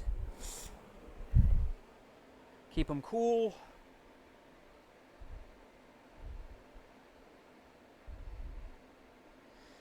I don't know how hot they are, even though I could check, because I have an awesome tool. How hot are my tongs? That's what this tool's called. How hot are your tongs? 386 degrees. Okay, too hot. More fan time.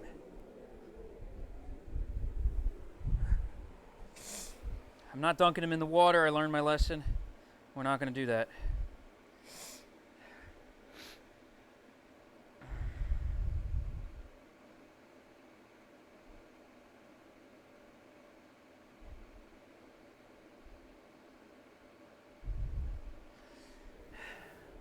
Fan time helps.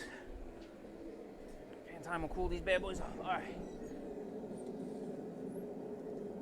And back there is my number one fan.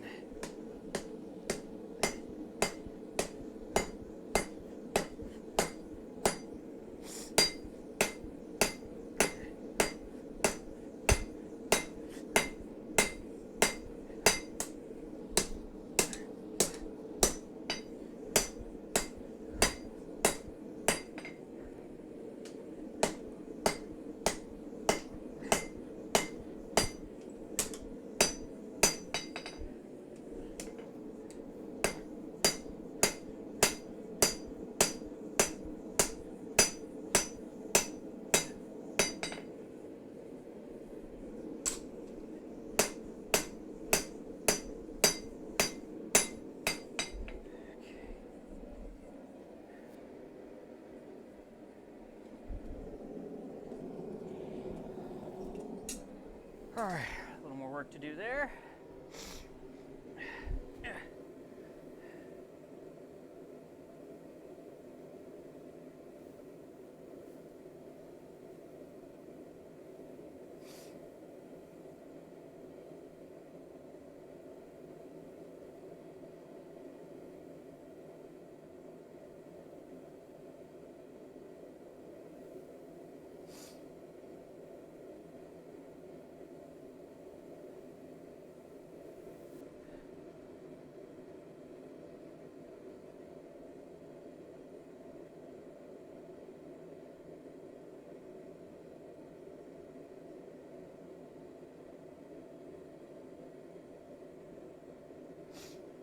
Okay.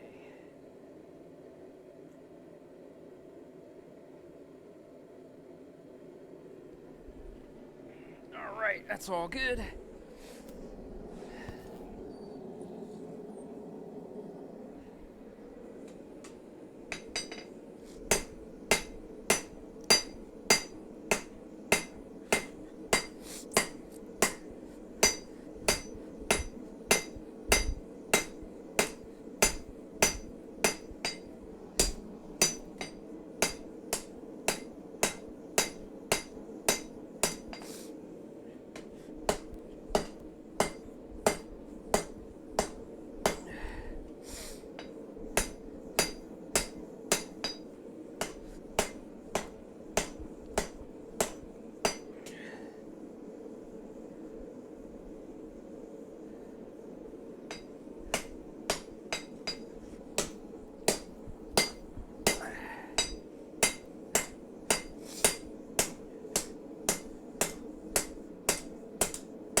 Focus on one spot, stay there.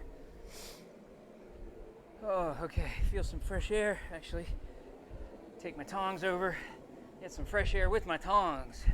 That's how we do it. How to share with the tongs. Whew. Wonder how much one of those heart rate things is. It can't be that expensive. I mean, heart rate monitors are pretty cheap, right? They basically give them to you for free when they give you an elliptical or a treadmill.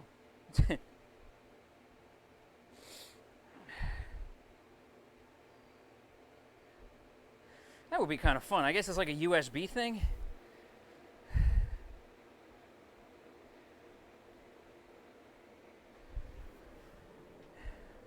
Gotta be something like that. I don't know. I'll have to find out. I'll do some digging tonight. That could be kind of cool. That could be a fun idea, I think.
Maybe I should retest everything.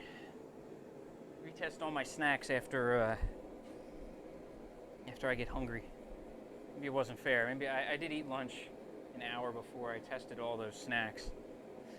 So I don't know.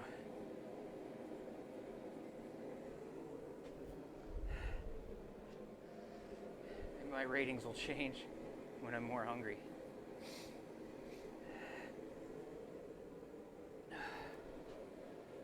I'd eat more of them right now, but I'm too lazy to take my gloves off.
It's funny, I just made that knife the other day, and I already forget how I put that little lip on the bottom.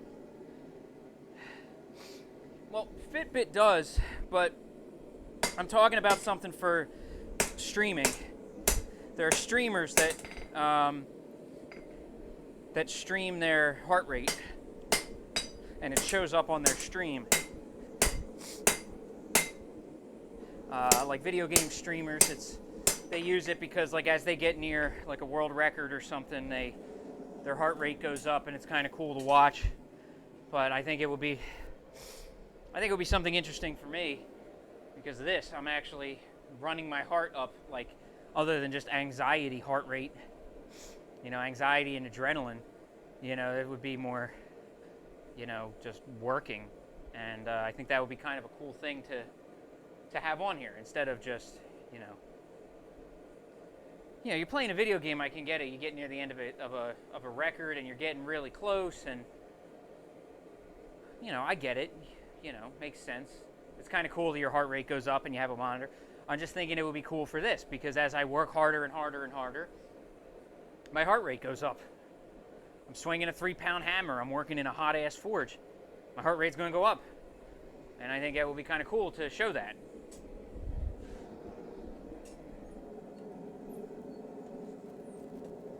I mean, I think it would be cool. Other people might not. I don't know. Whatever. My stream, though.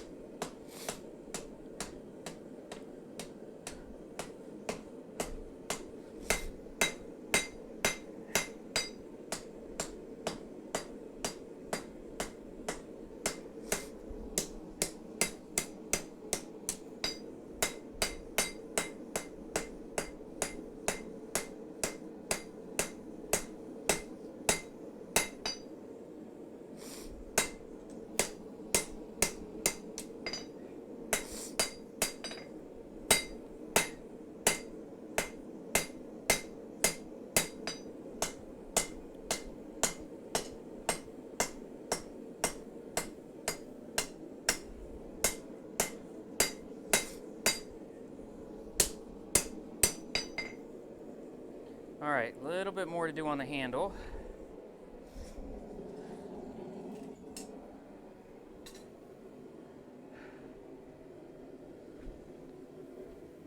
Let me see, maybe that's something I could look up here. Let me see. I have Amazon, but that's probably what I'm going to end up using.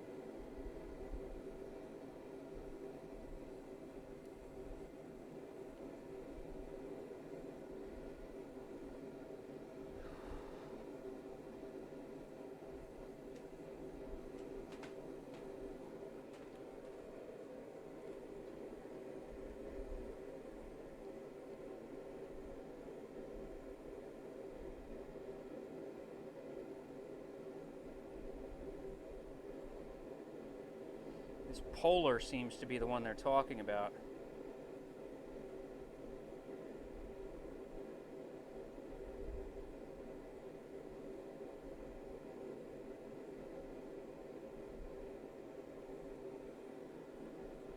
Hey Daniel, how you been? Haven't seen you in a bit, man. Hope things have been all right.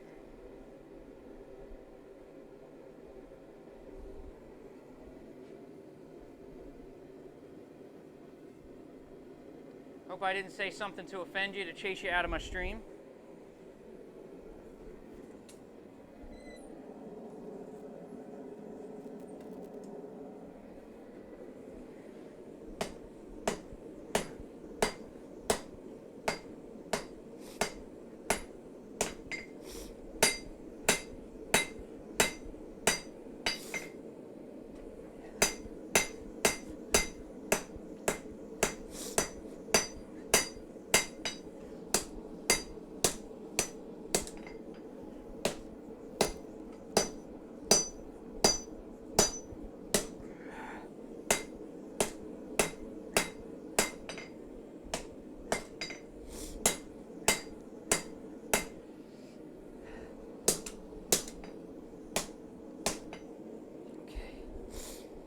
So if I want,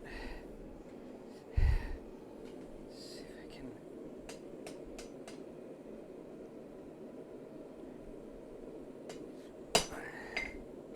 yeah, hot, okay.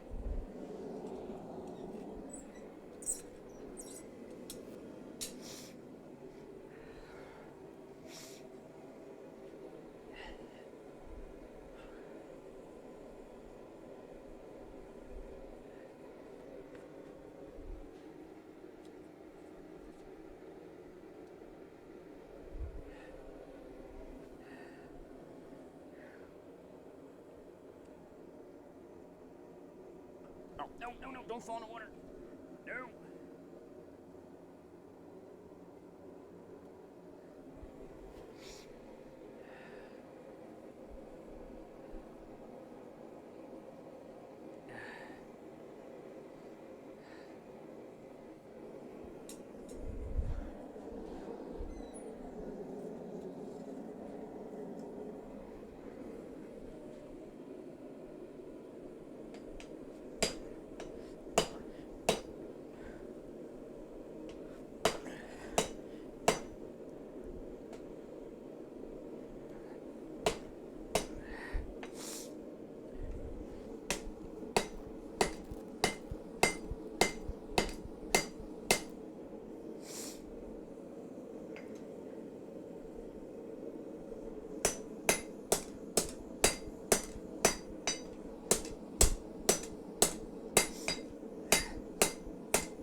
Hope you've been all right, though, Daniel. I hope you're staying safe.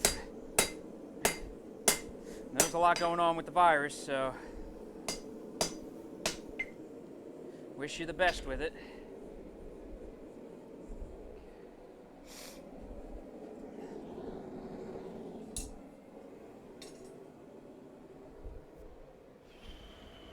And I'm almost out of tea.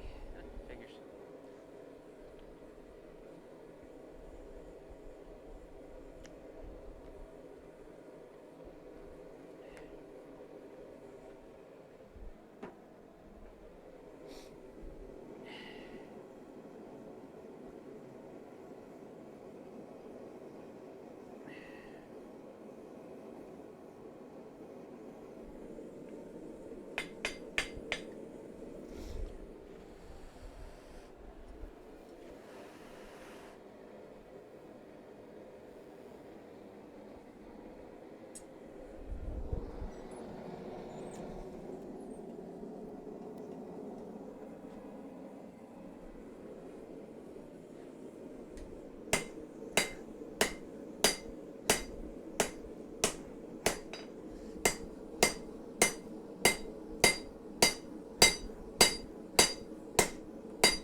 getting there.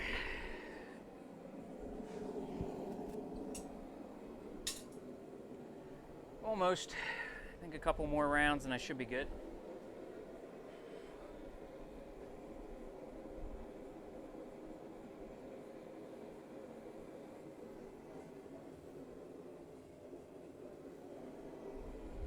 No, don't start making that noise now.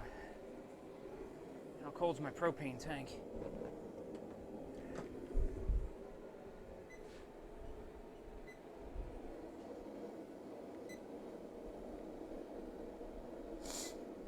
The floor is 73 degrees. Propane tank is 45. She's getting cold. Some nice condensation going on there. Oh yeah, she's cool.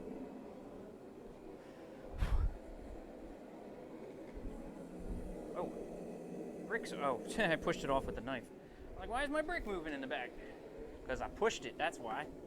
I pushed it real good. Whatever, sorry. I've been quarantined too long.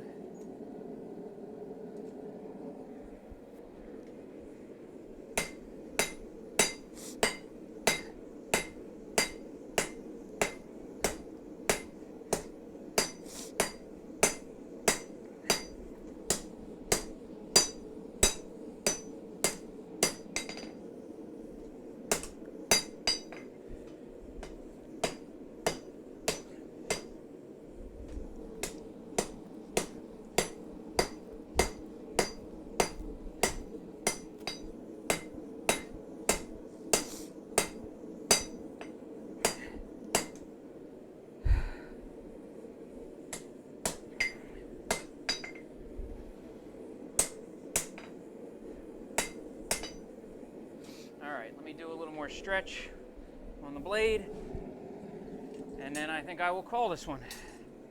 And then it's time to grind. Where's my bitchin' magnet? There it is.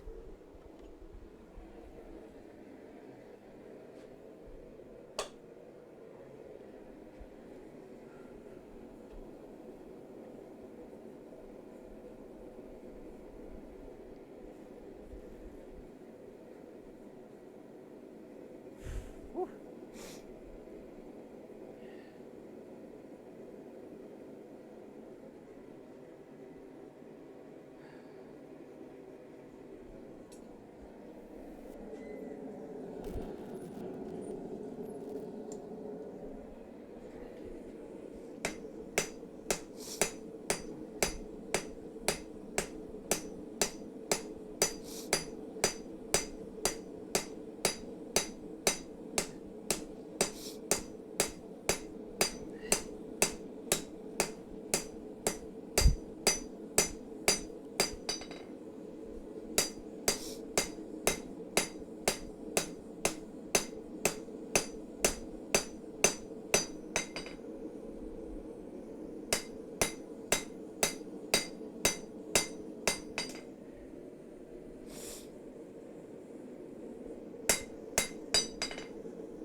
One more time.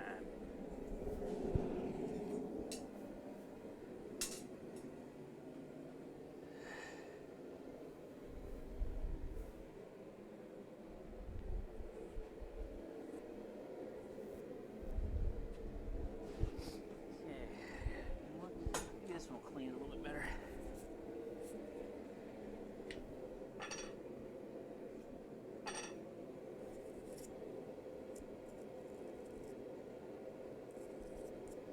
I don't know how the hell you're supposed to get the filings out of this thing. Guess you're just not? I don't know.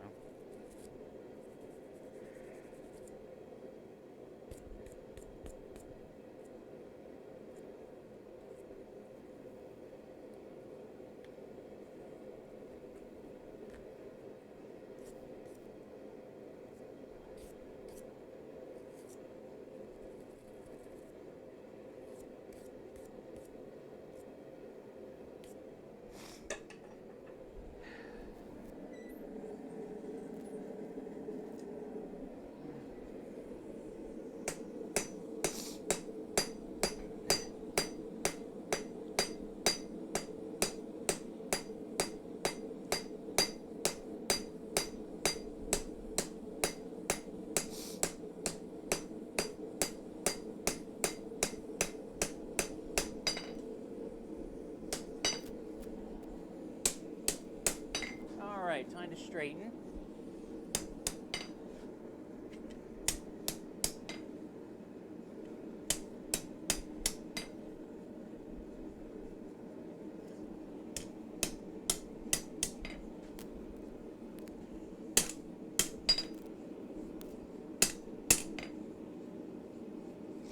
Pretty straight.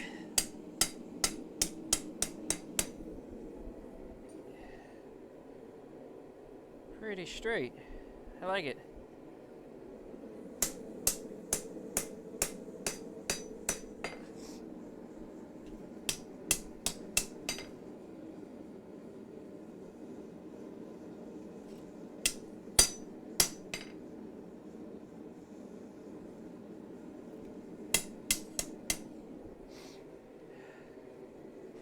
All right. That's pretty good.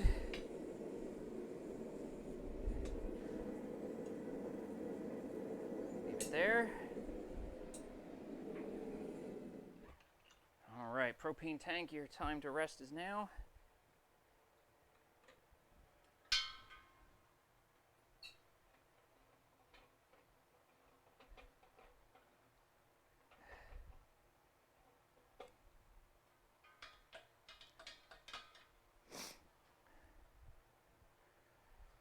Okay, I'm gonna go cool these tongs off. No more water. I learned my lesson.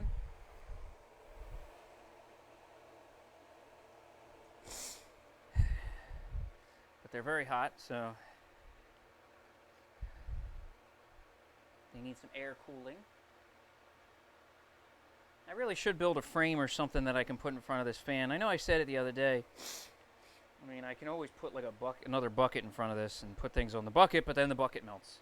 So it might not be the best way. I'll find better ways.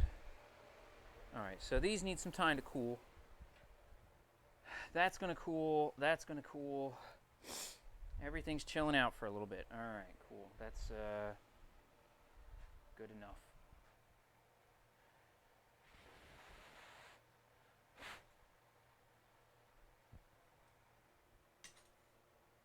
Time to do a little Instagram post right quick. Why not?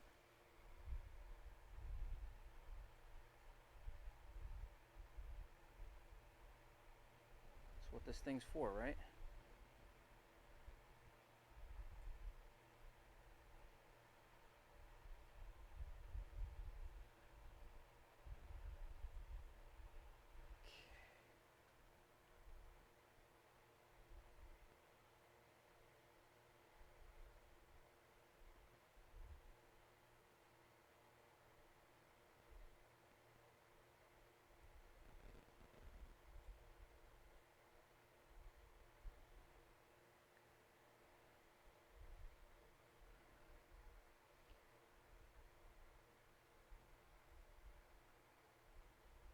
Never gonna get these Instagram filters.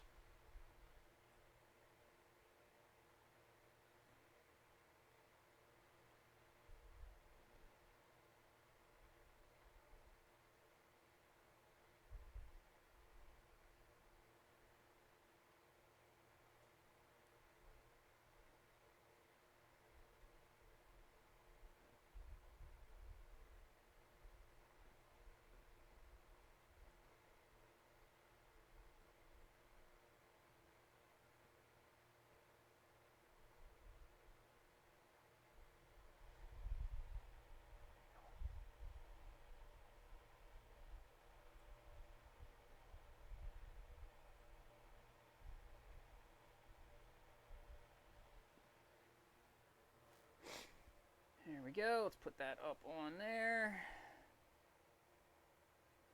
Cool.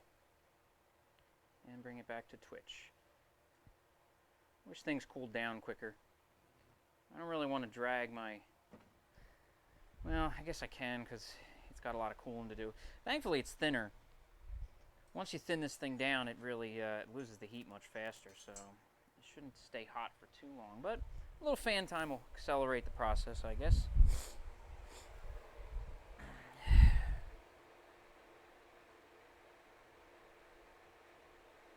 Then once we get it below a certain number, we'll just dip it in the water for the last 100 degrees or so. Then we'll cut it off with the angle grinder, and then we go to shaping. Shaping's the fun part. Now it is. Didn't used to be. I used to hate this part. I used to be like, wow, that was fun hammering out a blade. I don't care anymore. Let's leave it because I hate shaping them. So now I love it. It's a lot of fun.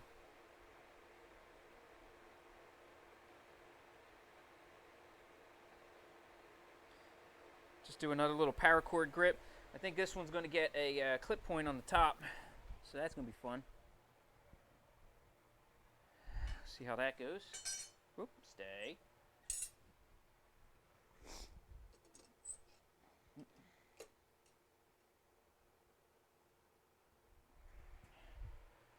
Alright, so that needs a little bit of time. Let's see, in the interim, I should go grab another tea. My tea is almost dead. And it is, it's 4:30. I've been streaming for 2 hours. Hour of which was eating food. If you didn't get to see me taste test some interesting things from France, definitely check out the video after. The first hour or so is one of my birthday presents. It's an imported box of French candies and snacks. Now, I'm all for other countries' snacks. I really am. But I found out Europe just doesn't like to sweeten their chocolate very much. And that upsets me. I'm a milk chocolate guy all the way. So, dark chocolate and its bitterness just doesn't do it for me. I'm sorry. Some people might love it. It's an acquired, like espresso. Oh, God. Espresso I just can't handle. But, how the hell do you get the rest of this stuff out of here? Maybe take another stronger magnet. It's like letting gorillas out to catch the snakes. That's the way this whole thing is, right? You need a stronger and stronger magnet. Where'd my little guy go? There it is. The magnet I told myself never to bring to the other side of the shop. For the sole purpose of the fact that it's probably going to stick to everything. So.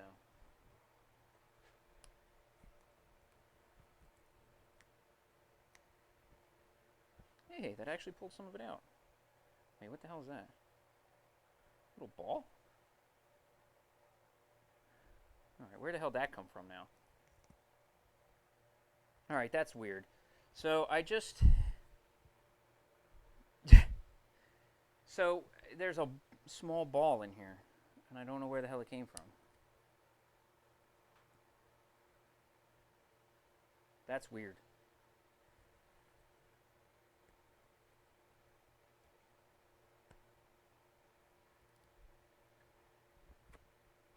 I mean, that's got to be a fluke, right?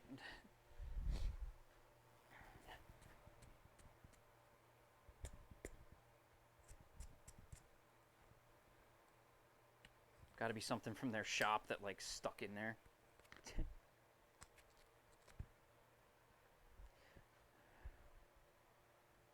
Just trying to keep this thing from building up too much dust in it.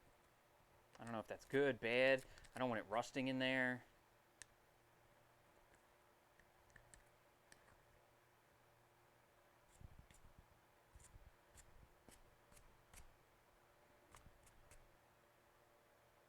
That looks pretty good, right? Yeah, it looks pretty decent. Better than it was. I mean, maybe if I actually cleaned it out with something not magnetic. Ooh, I got the thing for that. Yeah, it might work. I got plastic pokey things. These might work.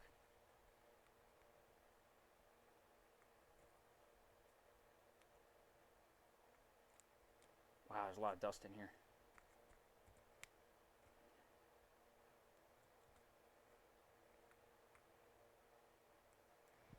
This will actually help. I'm going to bring this over. I'm going to try to clean this out. I think part of my problem came from trying to dip pieces that I was grinding in the water, and the water just was like, yo, I'm full of metal. You want some of this metal, right?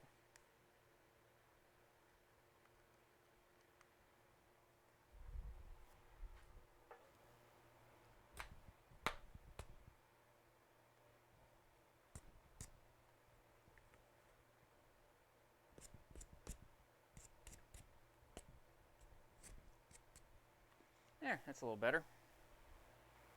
It's funny though, the magnet's so strong the dust is sticking to the outside on the red part. Okay, that'll help me keep it cleaner. Oh, and now it's stuck to the other magnet. Cool. All right, how hot is my blade? 220, 300, 300, 300. All right, one more trip to the fan real quick, then I'm dunking this thing in water. And then it's off to the grinder. Well, angle grinder first, because I need to cut some of this off, and then it's party time. And we get to the real work, the fun work now. I am starting to love seeing these blades take shape, especially in the time that it takes now, which is much less. So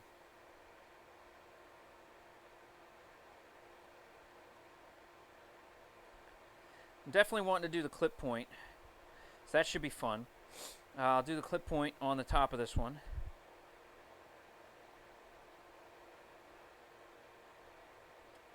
Just for giggles. Just because I always like the clip point kind of Bowie knife style things. Especially when I did them on rail spikes. I liked them then. Yeah, thick part's hot, but I don't care about that.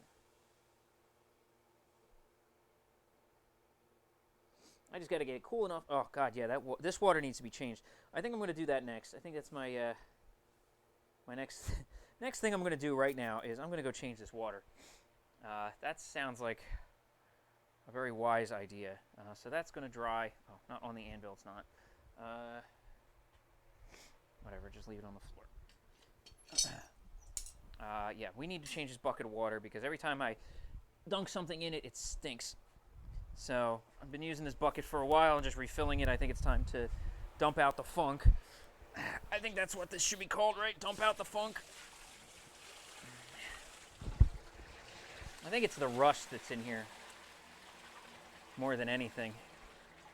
I'm going to try not to dump out all the filings that are in the bottom. And then, yeah, somebody said yesterday maybe something like, maybe the stuff living in here. I don't think that's the case. Not to be rude to whoever that was, but I don't think it's the case because I don't think anything could live in water like this. So, what can I dump it in? Maybe I should set aside a junk bucket. Oh, wait, I got that. Yeah, there we go. This is the bucket with oil and garbage and shit in it. I'm going to dump it in here. All right, excuse me for one more minute, guys. Let me just fill this bucket up with filings. Get the last of this water out of here. A little bit more water. All right. What the hell is that? There's a chunk. Okay, I don't know what that was, but it was a chunk. Cool. Ew, sploosh. Okay, let's rinse this around a little bit.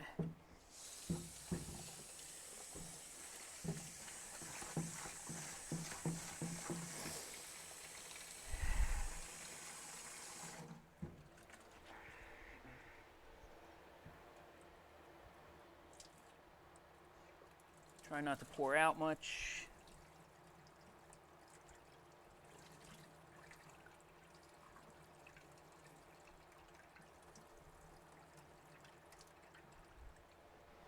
And get the last of it into the bucket. Okay. All right. A little bit's fine because it's going to fill right back up with dust anyway. So fill that up. And as I fill that up with 5 gallons of water, I want to say welcome to whoever's out there. If you are hanging out, please feel free to chat, guys. I do love getting to talk with you. I'm going to move the camera in just a couple minutes to do the grinding, as my other camera is dead, and apparently the world has run out of webcams right now.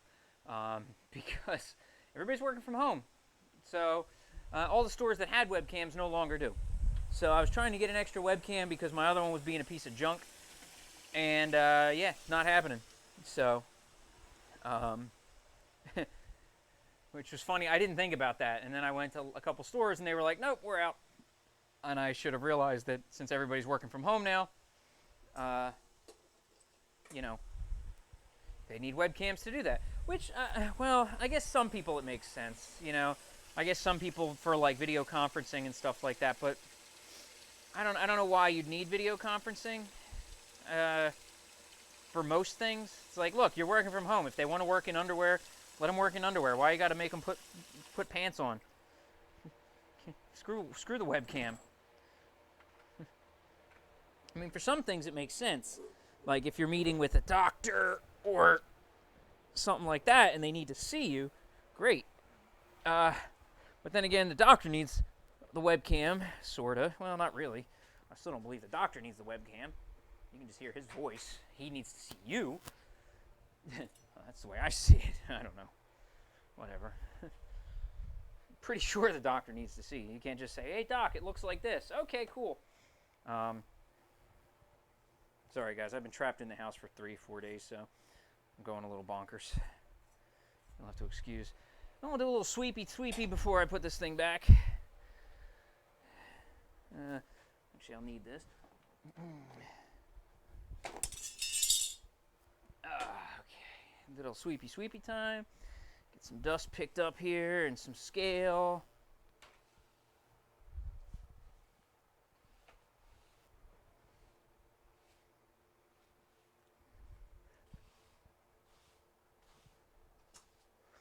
Try to keep this place looking somewhat reasonable. Since I've got a brand new thing here. It's a little hard sweeping under these legs. That's the only complaint I have, but it's not too bad of a complaint. But these legs are like outriggers. They really keep this thing nice and balanced, especially since this grinder's got some weight to it. The motor is probably 50 to 55 pounds, I think. The grinder assembly, all the blue up here, minus the arms, was about, I think that was about 50 pounds. So, you know, you need some outrigging to really keep these things from, you know, wiggling and wobbling on you. So, self-leveling rubber legs. I mean, I kind of splurged on that whole thing because I was like, you know what, my basement is not flat. It's not like a really good, well-poured slab. If I was in a, you know, a nice shop somewhere with a freshly poured floor, you know, and all nice, it'd be like, yeah, I could put this on just about anything. It'll be fine. I'm worried that everything down here is so freaking unlevel, it just rocks. Oh. Well, that's not terribly good. What the hell happened?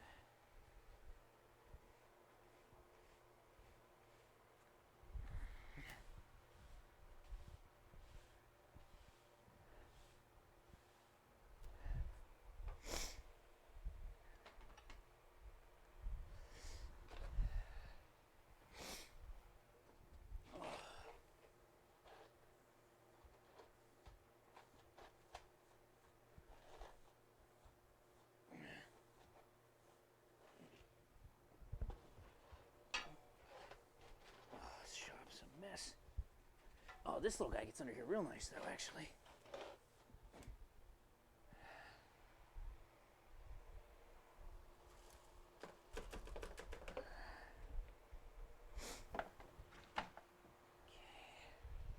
All right, so I'm gonna put this back.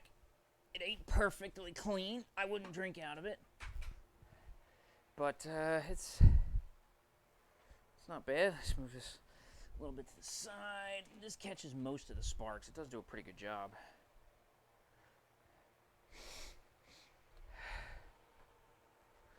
All right, put this back. Oh, come on. Picking up a dime. Oh shit, man. How bad? What happened? Like, what kind of infection?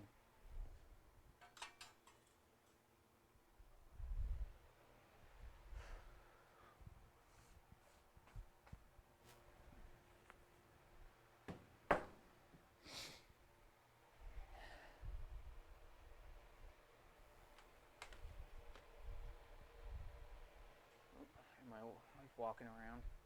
Oh, I guess it's not that late yet. Okay. All right. This part's cool enough. Water's staying on there, so let's quench the rest down. Still a little steamy. Hope the angle grinder works good.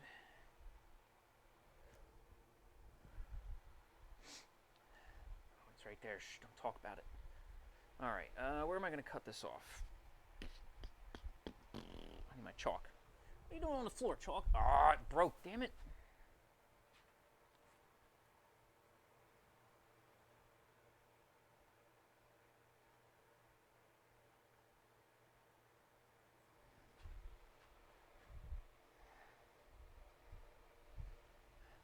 Still hot. Oh. Yeah, that'll do it. Those tetanus shots are no joke, huh? You don't kid around with that crap, I guess.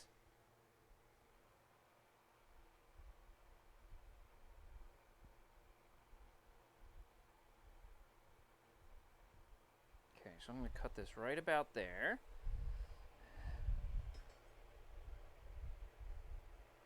Let's try to angle this up a tad.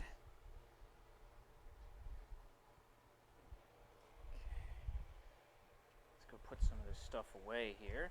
I really don't want the can of WD-40 right near all the flying sparks. Well, I hope you're all right now. I mean, half all right anyway, but you know, all right-ish. So I hope it's getting better at least.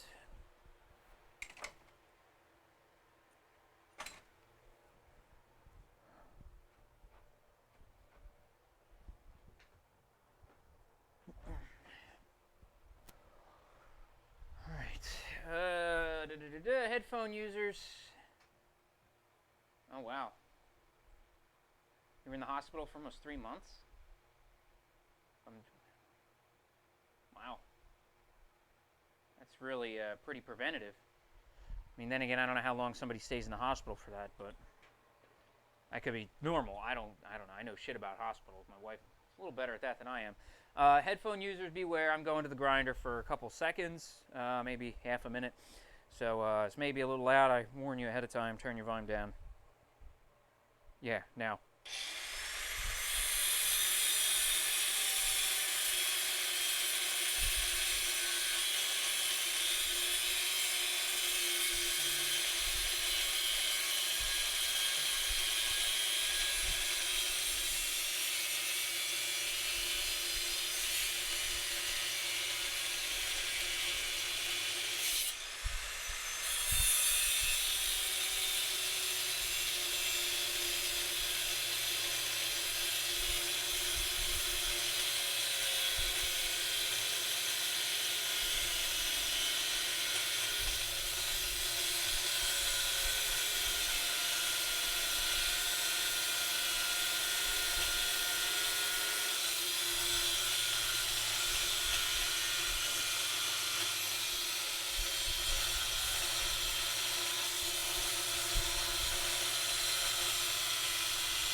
Come on, baby, hang on. Just a little bit more.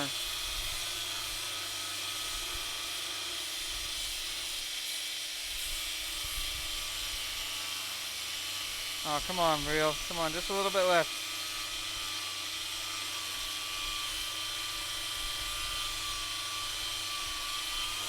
And come on. Come on, baby.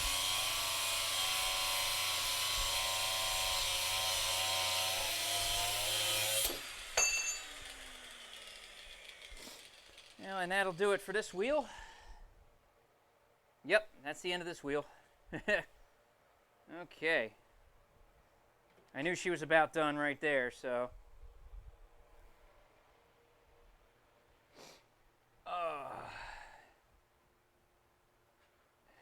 Well, I mean, that's. At least you got to get yourself right. That's the big thing.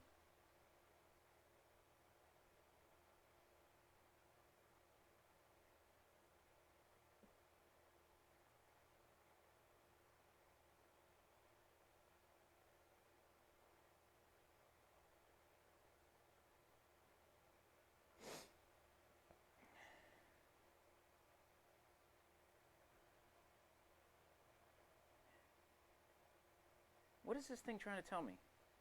Okay, stupid thing. Sorry, my, No, stop, don't do that. What was that? Dashboard, that's what I want to do. Okay, cool. Well, you gotta get yourself right. That's the first thing. Get yourself right, get yourself fixed up.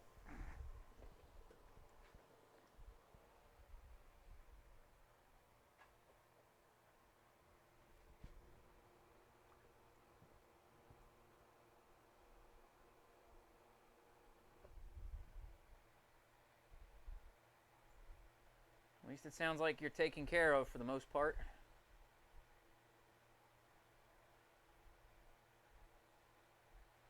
So there's what we're starting with here. This is the start.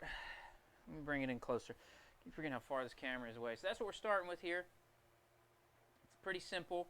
Let me get my chalk so I can show what I'm planning on here, because there's going to be some changes getting made.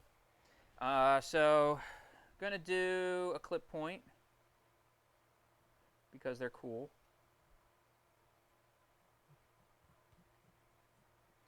So I'm probably going to trim at least that off.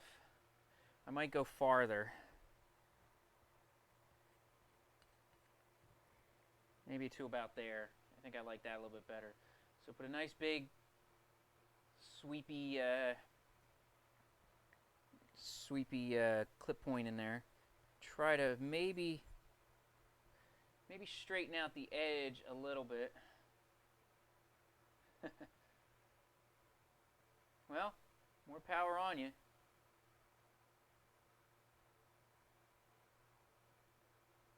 I mean, that would obviously push a wedding back.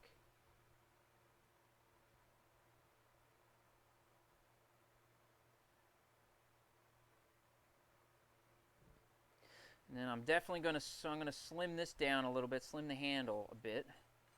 This chalk does not work well wet. I didn't know that. So we're going to slim a little bit down here on the inside of this handle. And then I want to leave a nice little dent at the bottom down here for the paracord to rest on. So that's the basics right now for what we're going to do with this thing. So we're going to see what happens. Let's get a 36 grit on this bitch.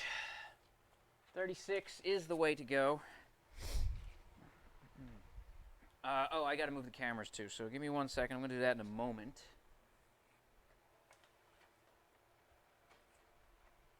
Come on, get on there. Ah, glove. Okay.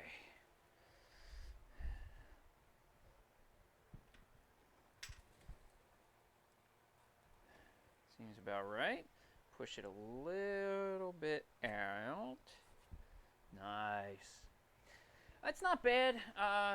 Let me bring down a couple of the last ones that I did in the last week or so, so I can show off anybody also on Twitch. But there's been some really nice ones.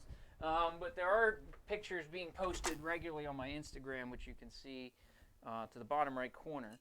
But if you don't want to use Instagram and you'd rather see some of the crazy shit, definitely show up here. And I'm going to bring some of these downstairs. I'm just grabbing them. And see what we've got here. We got a whole plethora of weird shit. So, first one I did last week, we did this bad boy. Big fat chef's knife. Razor sharp. Very useful in the kitchen. It's a lot of fun.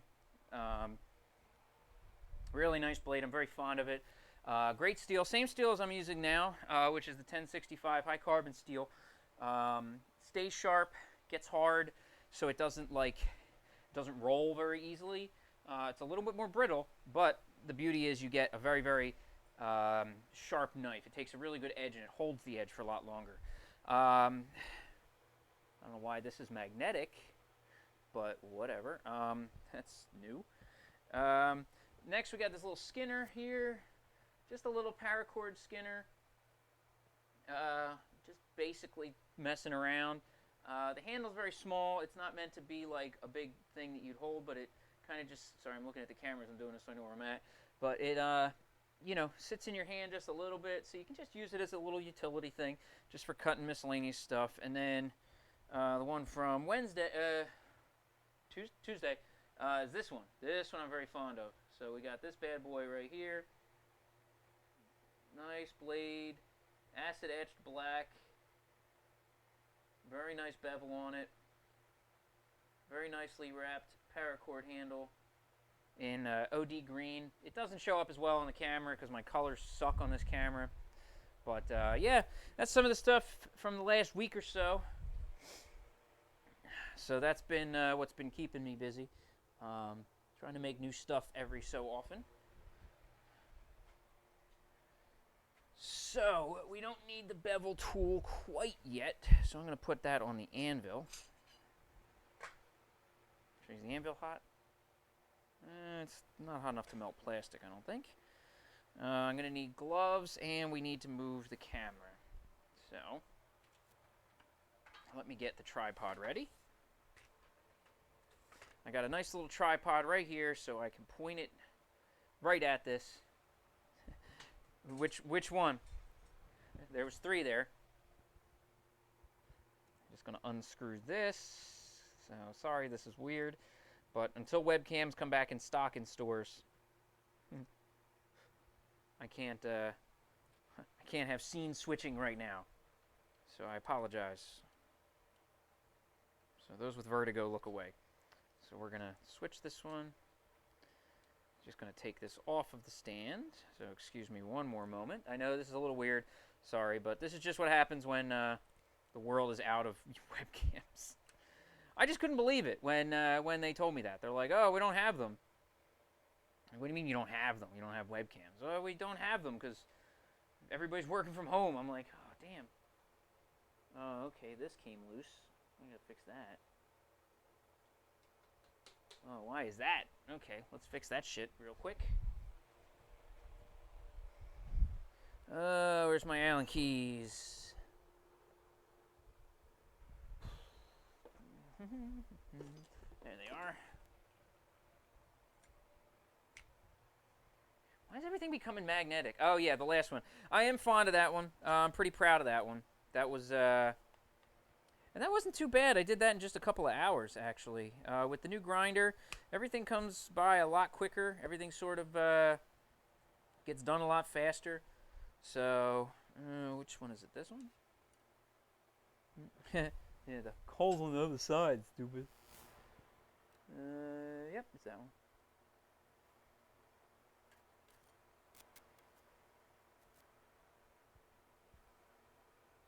Move this just a bit. Square this all up. I don't know why this moved.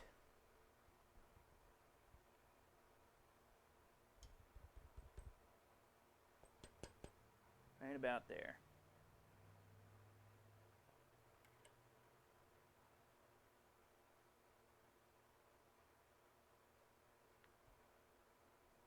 Okay, and then we tighten the crap out of it so it doesn't do this shit again.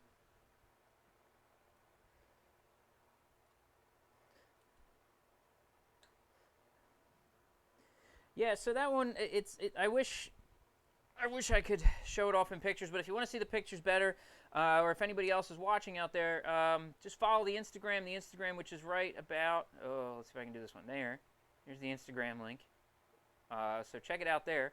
And you can see the pictures of anything finished or in the works. I'll post a lot of weird stuff on there. I just posted a picture a little while ago, just a picture of the forge, because I like showing a picture of the hot thing. And I figure you put the word hot in an Instagram post, it's sure to get you some people paying attention. So,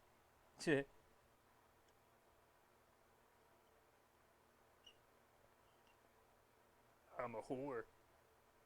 And how? So you can definitely check out all the pictures there, as well as all the past products. I'm trying to catch up and post a lot of the stuff that I never did before, but I'm trying to do it at a reasonable rate. I'm not just going to bombard my Instagram with like 50 pictures.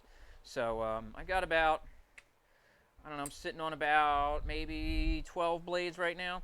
No longer need to blue them, thankfully. I can do all my work with just with just the acid etch now, which is in that well, it's in the lovely little tube behind the broom which fell down. There's a tube right here, and that tube is full of ferric chloride, or that's what they told me it was when they shipped it to me. And that does a lovely acid etch job. As you can tell, the last blade that you said you liked, that was actually etched with the same thing. That black blade is etched purely with the. Why is this?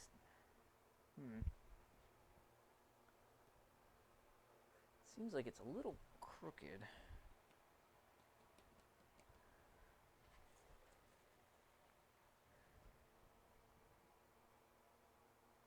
It's not too bad. Anything you'll get. Oh, ooh, sorry. I got right in the way there. Come on. Come on, camera. There we go. Okay. So, we got a blade to grind. I guess I should do the flat first. That's always a good bet. So, most of what I'm going to do right now is going to be the flat part of the grind, which is going to be against here to level out everything, to give it a good flat surface to start with. I'm going to level out one side, then the other. Then once I do that, I'm going to bring up my flat work rest, bring that up, which is square to this, and then I'm going to set that up, and I'll be able to use that to trim away any extra bits, touch up any spots, make it kind of, make it the final shape that I really want, and that'll be that. So let's get some gloves on, because 36 grit will do an excellent job of promptly removing your fingerprints. I also have to put in earplugs and turn down the audio. So we're going to do that first. There goes the audio. So my voice is going to get a little quieter, but you're going to thank me once I turn this machine on. So we're going to put some plugs on. Yep, the same plugs I got made at that gun show all those years ago. And yet they still work. They work very well. They've protected my hearing thus far while I'm doing this. So they're great plugs.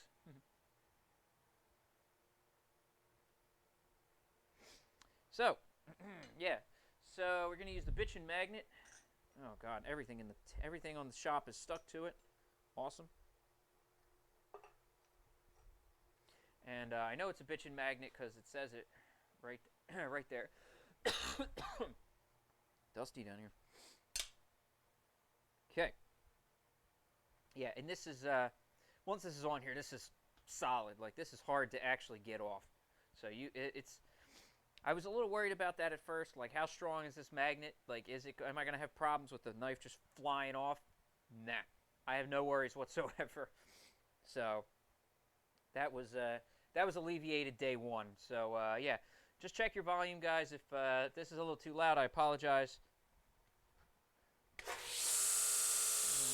Turn it down a little bit more. That should be good. There we go. Yeah, I'll just yell a little bit to get over it. So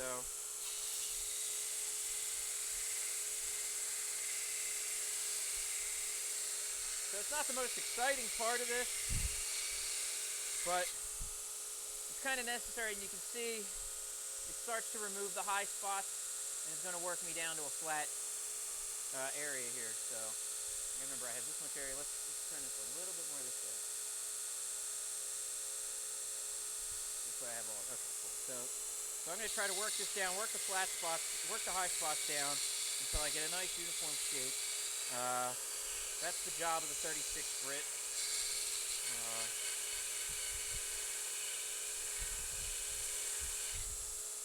It does take a little bit. I mean, I know it looks like I'm not doing anything, but yeah, they're good plugs. They've served a lot of purpose over the last few years. They've done a lot of good. They protected my ears down here, out on the range. They're very useful. They were worth every penny, and I'd buy more if I could. Well, I guess I could. I have to find the company. It's the mom and pop earplug making corporation that was at a gun show on a random trip.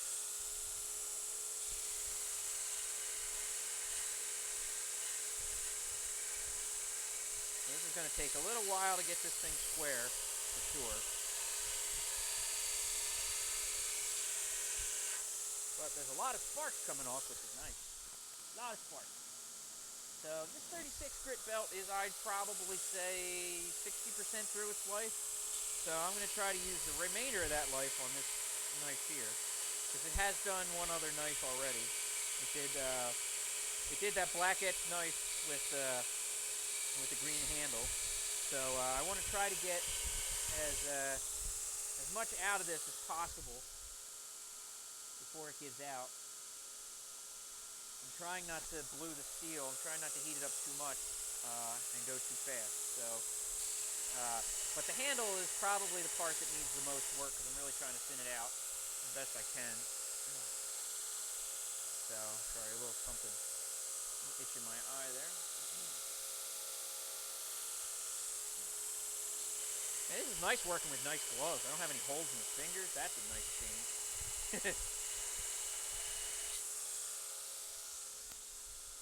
I was forgetting what it was like to not have glove ventilation. I don't think that should be a good thing, but this is a thing in my glove. I was trying to get as much mileage out of those things as I could. What can I tell you?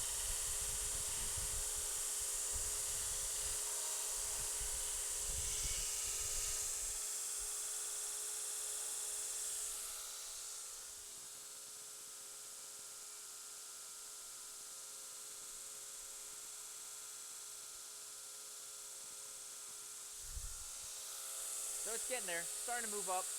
So I need to get it to at least at the blade, right about there. Once I get it to there, I'll know it's pretty flat. The blade's a little thinner than the handle, so I'm not as worried about flattening it there. So I just have to get it to about the handle. I know it's tapered a little bit wider down by the handle, or down by the base. So I'm not as worried about it. I just have to get all that extra mass off. But this is a pleasure. Like, working with this thing is an absolute dream. Compared to, the other grinder, which was just, it felt like days of grinding to do this, what I've just done.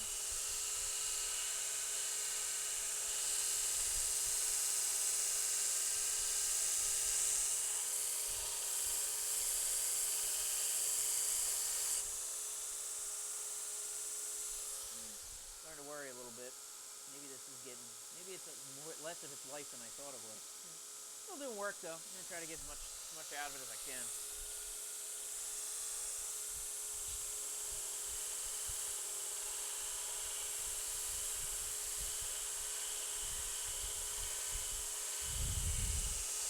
Still throwing a lot of sparks. That might be. Let's do the bucket check here for a little bit. You can watch the ever so fun spark trail for a moment. Yeah, it's not throwing nearly as much spark as it used to. So, probably going to have to go over to the other belt kind of soon. I am asking it to move a lot of metal right now, but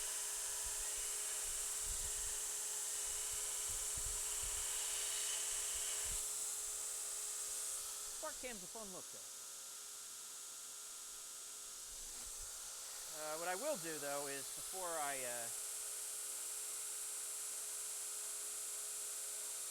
tighten that back up, before I change the belt, I think I'll use this belt to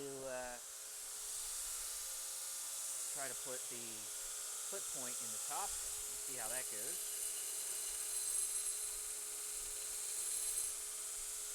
Okay, not very well.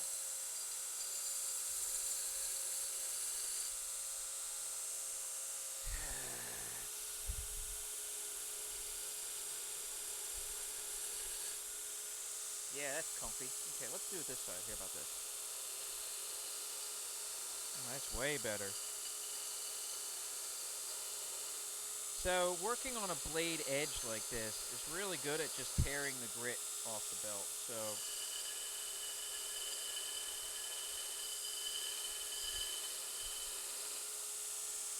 I don't know if it's because I'm not using a contact wheel, but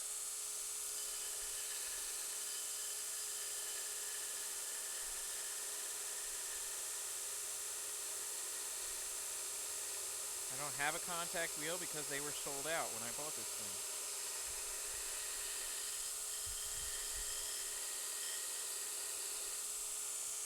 So now we got a bit of a clip point.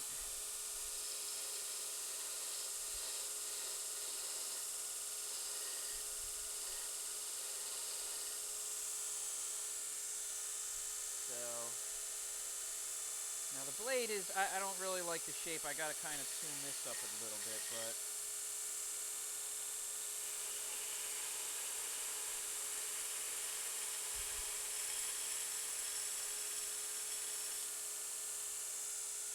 it's something closer to that is probably what I'm going to be going for. And I'm going to clean up the belly because the belly's a little too big. So but that's the start of what we're looking at here.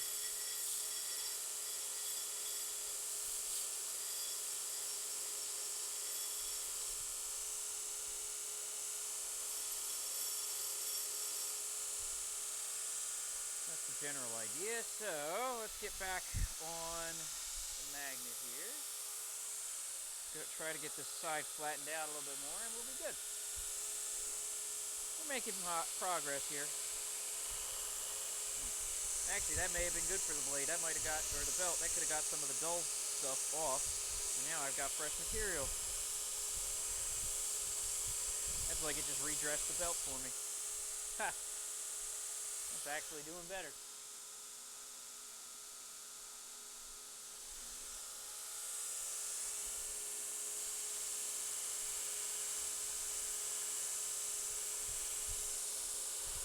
Almost where we need to be. I do need to start hammering these handles a lot flatter.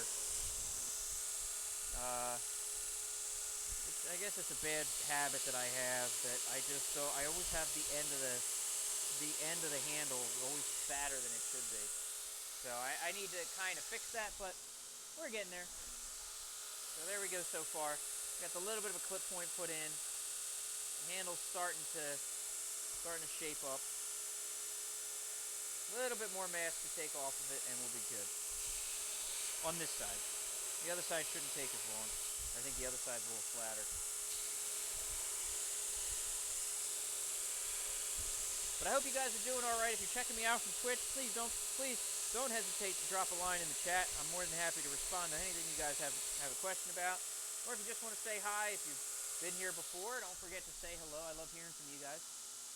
If you're out there on Facebook or YouTube, you can drop a line in the comments. I can also see your chat right about here. There. Yeah, there. I can see your chat all right here. Whether you're on Facebook, YouTube, or Twitch, I can chat with any of you. So please feel free. It's not just the live stream and the Twitch thing. This is for everybody. This is so I can talk with all of you all at once. I love it. I actually do really enjoy that. That's probably my favorite part of this restream. Is being able to chat with everybody all at the same time, and everybody's got I can get everybody from all the different platforms, and you can all chat together. So you can talk with someone from YouTube, you can talk with someone from Twitch. If you're on Facebook, it's kind of cool, and I don't know, I'm amused by it. Sorry, I know it's probably not new technology, but to me it's really cool. I'm old, whatever, but some technology still amuses me. But thank you if you're out there for joining me on my birthday. It means a lot to me for all you guys being out there. So please hang around, chat, drop me a line, say hello. You don't even have to wish me a happy birthday because it makes me feel old. Just say hello because I love to hear from you.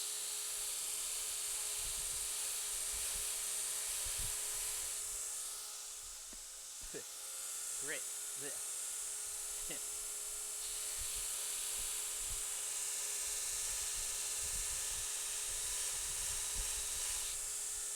We're getting there on this one.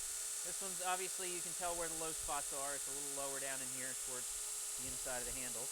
So I'm going to work it down to there. And once we get it nice and flat, we'll start shaping this bad boy.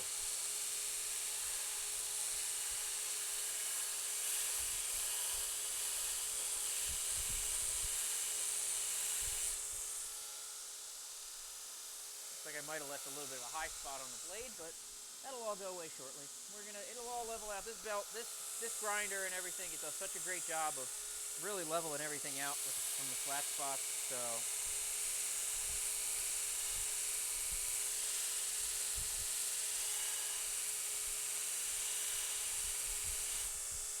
no high spots, no low spots, everything's just, it becomes level, which is nice. I mean, this is the discussion I had the other day, which was, I see the appeal of material removal knife making, which is you just order a piece of 1/4 inch steel, or whatever, 1/4 inch, I don't know, 3/16.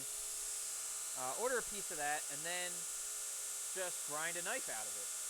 And I see the appeal of that now, because it's nice to just not have to forge and have an uneven thing. Like, this isn't that uneven, all things considered. Like, I think this is pretty flat. Like, when I show it like this, it looks really uneven. Like, you can see all these spots, and it looks like, oh, wow. But they're not that high or low. If you look from the side, it's not really too crazy. There's a little bit of a bend to one side, but I'm going to be able to get rid of that. So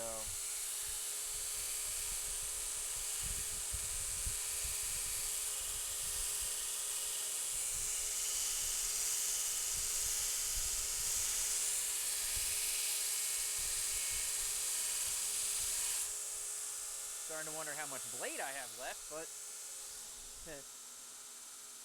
or not blade, belt. I don't know how much belt I have left. This belt might not last. Let me take a look at it. There's a good time to stop it now would be it. So, take a peek. I might be down 2 belts. That's okay. This is what they're for.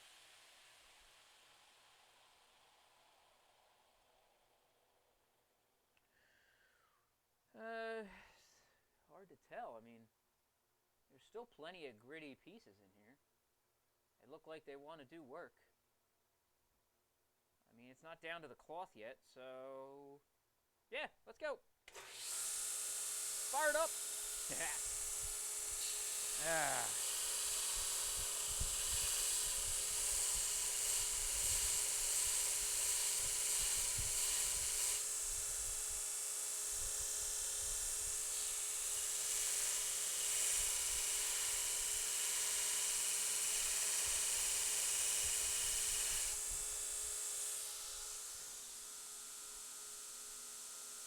Keep everything cool.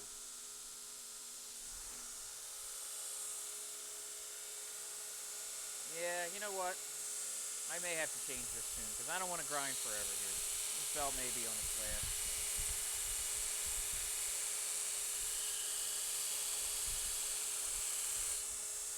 Yeah, you know what? Let's get a freshie. It's my birthday, let's get a freshie. Let's enjoy it.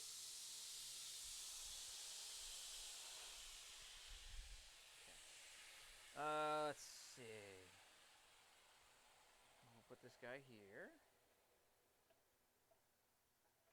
Oh, okay, let me put it off camera, because this is going to be too much of a pain in the butt.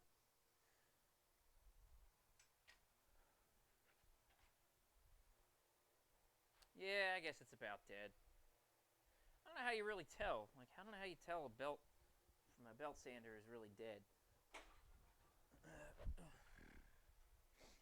I guess because it starts to cut slower, but I wonder by looking at it. All right, that's a freshie, nice and brand new. And let me tell you, you have to handle this sucker with gloves.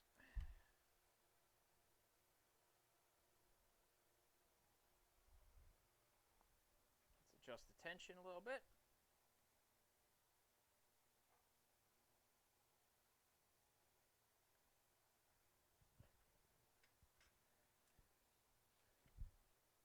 Okay. Pull back just a hair. There we go. Perfect. There we go. Nice freshie. So this should move some metal. So the speed at which the metal goes away is going to change dramatically right now. So I'm going to be a little bit more uncomfortable because I'm going to get pelted with grit, which is the least fun part of starting a new belt. But the fun part is when it makes the metal go away very, very fast. So there we go. Yeah, it's already coming off.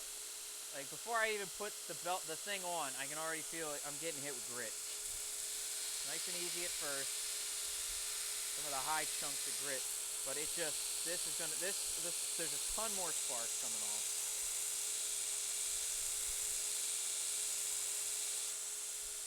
So you can see it's getting work done. It's not getting as hot. So yeah, I just should have changed belts. I was being cheap. So let's see how fast this gets done now. Now, if you want to compare the spark trails, let's bring it down here. We'll look at sparks. So much more sparks. Need to move my bucket. Gotta catch more sparks. There we go. That's all right.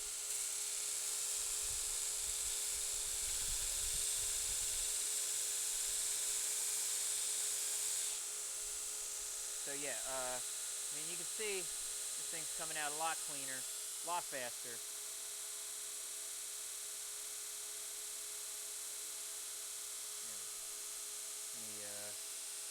Oh, there we go. I forgot to lock that. No wonder it keeps drifting. There we go.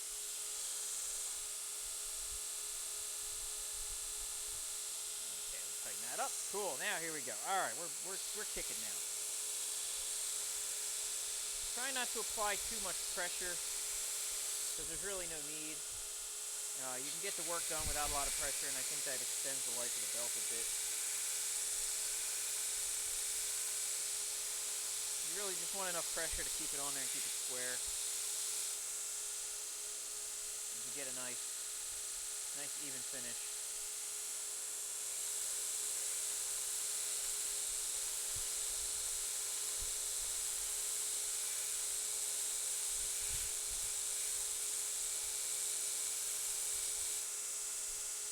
Getting there. Keep it cool. Just keep it cool in there. Yeah, it's fair. Well, it's still a little hot. But it's not too bad. But I hope everybody's doing all right. I hope everybody's staying safe from the coronavirus.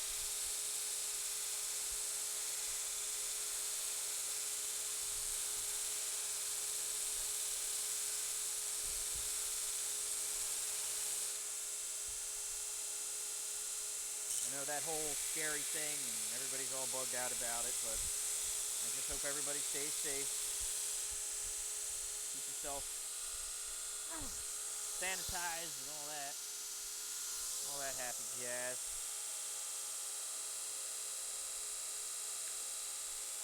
So now I got this part here, this one. So that part's clean, so let's see if I can straighten it out now. Let's see how long it takes to work its way up here on the new belt.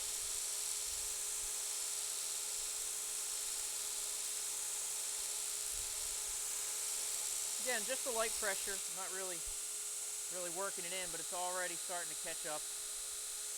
Get a nice progress up the blade.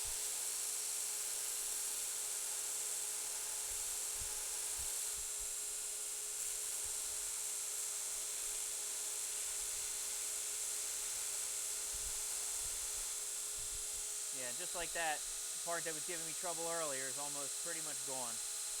So it's working its way right up the blade as it squares the whole thing up.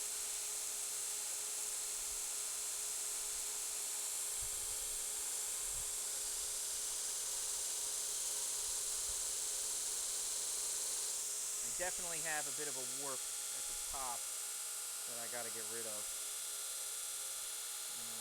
Yeah, there's a bit of a bend to the right. I got to work my way into that. That's going to be tricky. We're going to see what happens with that. It's a little bit unstraight. You can kind of see the way it comes off the belt grinder at the top. That point is not really straight. So I got to get that cleaned up. But we will. We'll get it all cleaned up. You watch. Little patience. We'll get there. So.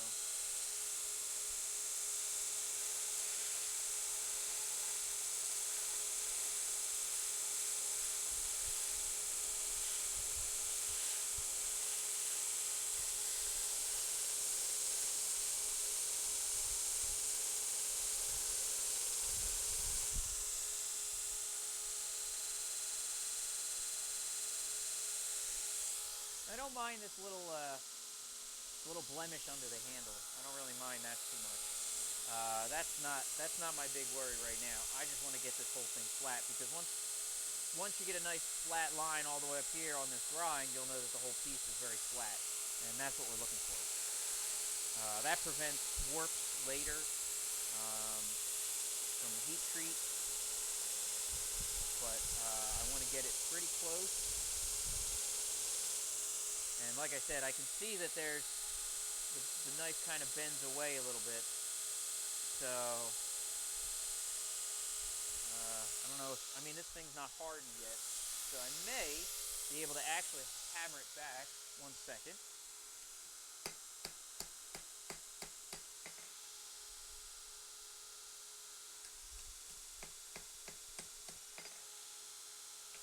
See if that helps. Actually not bad. Let's see. No, I need to do it again. Okay. Let's try that again. A little bit more.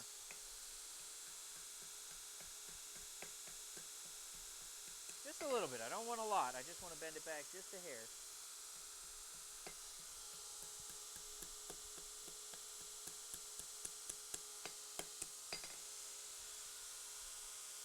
Okay. Let's see now. How flat are we now? A little better. Just got some grinding to do to get to it. That's all. Just got to make it all flat.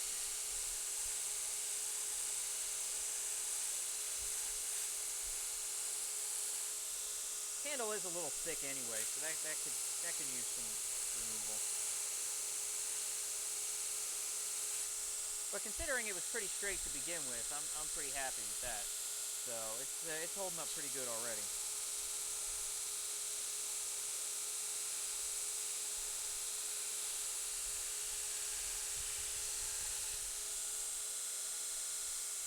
All right, let's cool it off. Flip it over to the other side.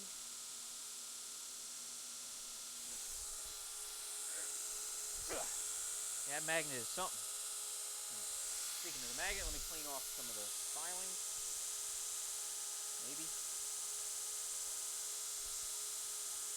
Okay. Okay, good enough. That'll work. Alright, so here's the side it was against the magnet, so we're going to see how quick this gets cleaned up.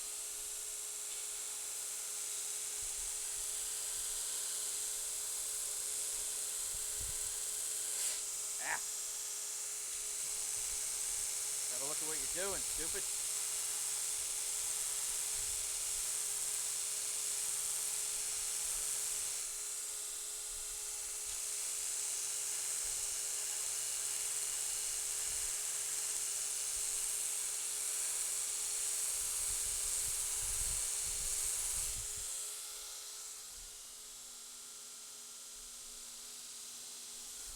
So here we go. It's cleaner already. I mean, it makes that big of a difference that fast. So just a little more work left, and then I can actually start working on the shaping, which will be nice. That's always fun.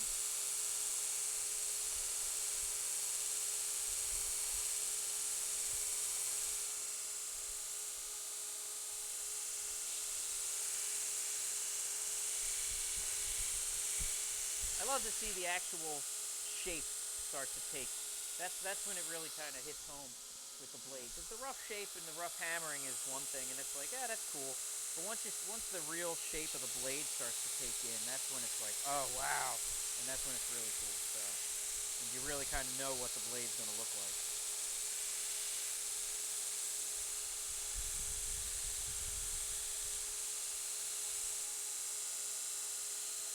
And we're getting there.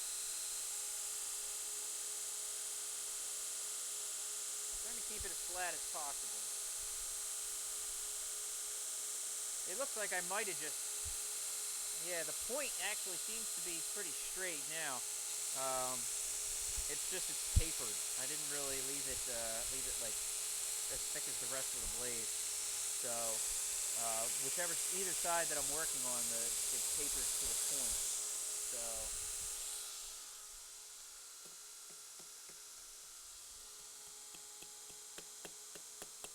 Might have over straightened it a little bit here.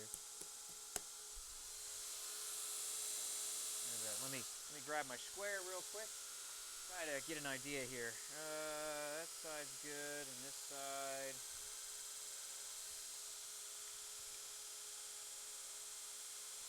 A little bit more that way. Cool. So yeah, there's a definite taper in the point already. Like I pulled it to a point, so that's why it's not really getting ground yet and why it's still black. But both of them on both sides, it's just thinned off a little bit. So that will fix itself very quickly.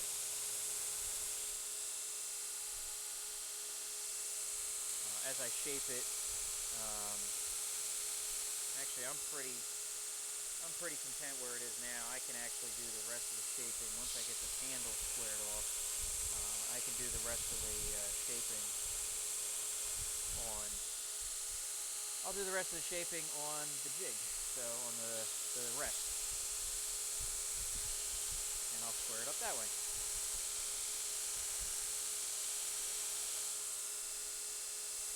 Come on, handle. Straighten out for me, baby. Come on. Just a little bit. That's all I'm asking. Just a little bit more.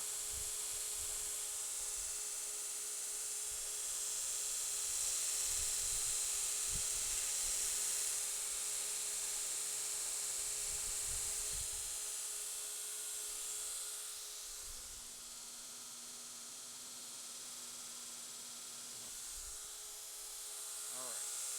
So, yeah. One more little touch up here.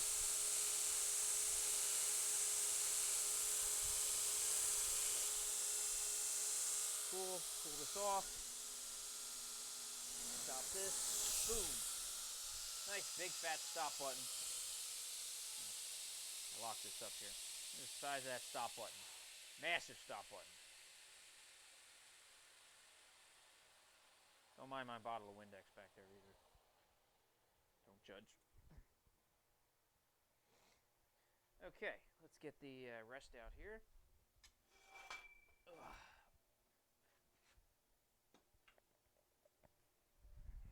This tube steel does have a little weight to it.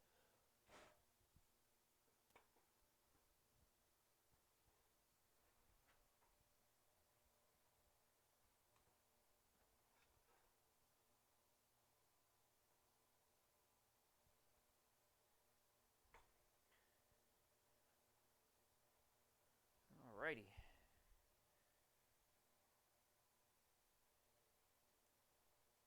There we go. Stick that right on there. Hope somebody from the company sees that. All right, so now I can start working on like on the actual shape here. So this is the fun part.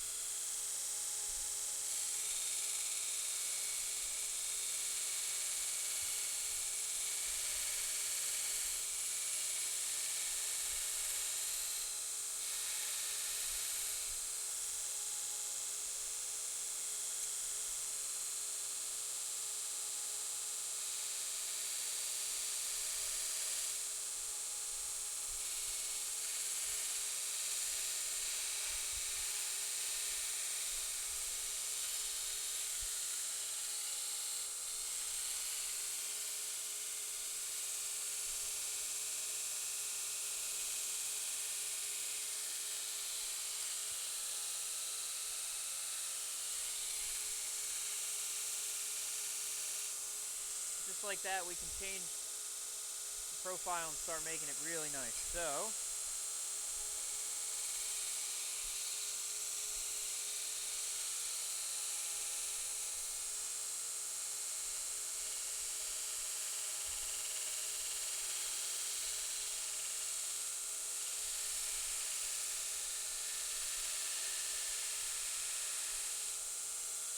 I like to leave this little lip right there. I want to leave a little lip on the blade so when I do the paracord wrap, it will be, it'll sit in there and lock itself into place.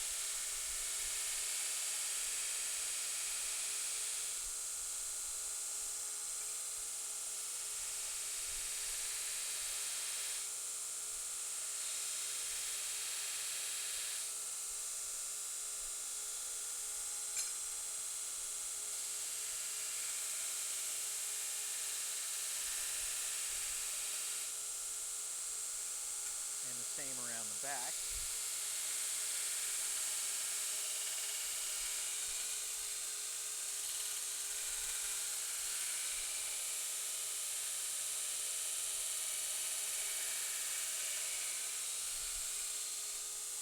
Now you can start to see shape of the handle starting to take effect. A little bigger on this one than I'm usually used to, but I think it's going to be fine. Let's take out some of the belly of this.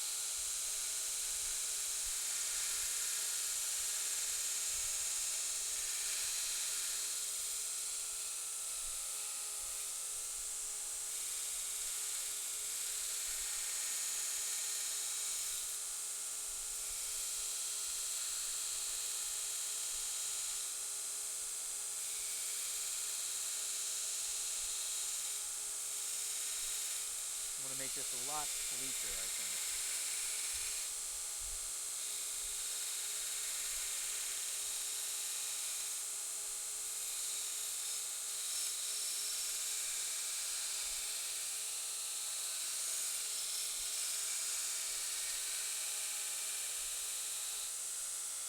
So now we got a bit more of a profile to it that I like.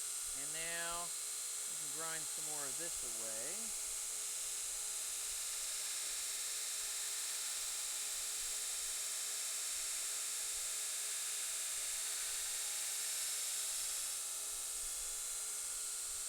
And we set the clip point a little bit better. So it's got a nice feel to it so far. It's got a good weight. Pretty happy with it. So let's start grinding this flat. Let's start grinding the blade flat here.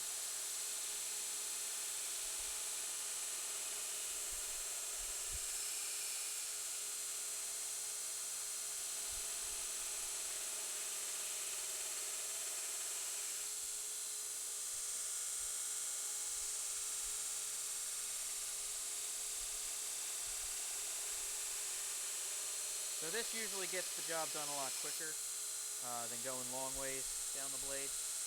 This moves a lot more metal, really gives it the good final shape that we're looking for. And cleans up a lot of the stuff. And some of the stuff I'm not even going to worry about. Some of the imperfections, I'm going to get them in the bevel making process. So.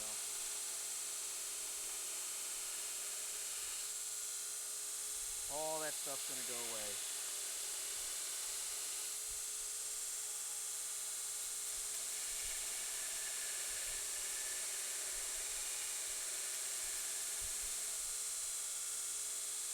So there you go. That's what she kind of looks like right now.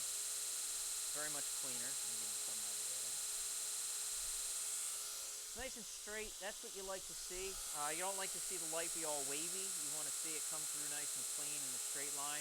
Wavy means that the blade doesn't have a really straight, like consistent grind all the way across the surface. It's got bumps and stuff, and you don't want that.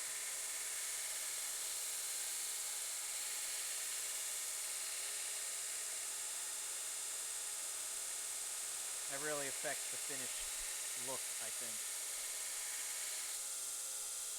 Also want to square this up a little bit better.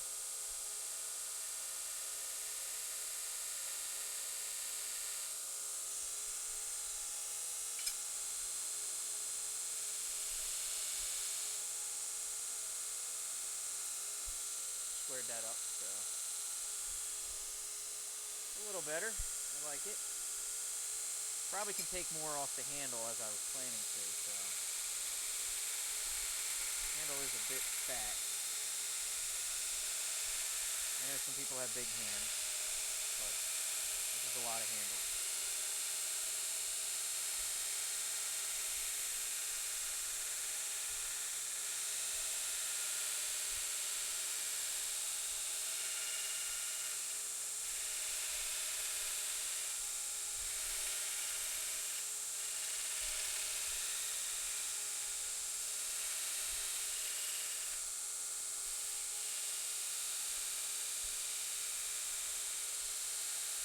Thing is effortless. I mean, there's no energy.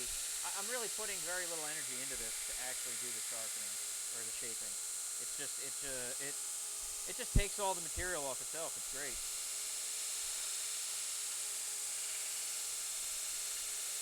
You don't have to force it to get it to do what you need. It just goes so nice. Just give it some pressure to keep it on there, and that's really it.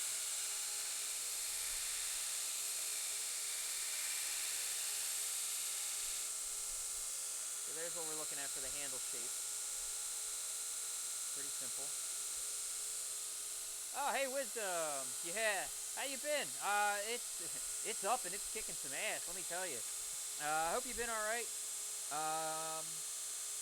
I am keeping your name on the tip of my tongue for any blades I sell because I'm not doing leather sheaths. So I will be sending anybody your way. I promise. I will tell them to look you up on Twitch and to message you and such because I am not getting into doing leather sheaths. But yeah, man, this thing's kicking some butt. To put it nicely, this thing is really, really working. It's really doing really well. Just this week, I've finished 3 separate blades, and I'm proud of all of them. So if you want to see better pictures of them too, some of the stuff that I've been doing, check out the Instagram. The Instagram, which is where is it? There it is, right there. Instagram. Check out the Instagram. I'm trying to post pictures and keep things up to date with it, and this way you can keep an eye on what's going on. You know, see the stuff as I finish it. So, and I'll definitely tell. Like I said, I don't want to make leather sheaths. I can put them in some vinyl sheaths to kind of protect them and ship them, but I'm not doing leather, and I'd rather send people to you for nice sheaths. So you've always been awesome to me. So I'm more than happy to send people your way, man. I really am. So I appreciate it all. And now that I've got an awesome grinder, we got projects. We got things like this coming out. This is from Tuesday. So I got some awesome stuff happening. So when people buy that kind of stuff, I want them to come to you to get a nice sheath for it. So there you go. You've always been awesome, man. I want to see you around some more, man. I haven't seen you on in a bit. I always love having you around. Oh, dude, not even. So, combined with the new anvil stand, I'm taking so much less time because with the new anvil stand, I'm hitting flatter and I'm leaving a lot less hammer marks. So there's still hammer marks, but they're not like deep crescents. Well, yeah, I've been streaming early all this week, so our place is closed, so I'm kind of on quarantine. So I'm off work, so I'm like, well, I'm gonna stay productive somehow. So I've been streaming pretty early all this week.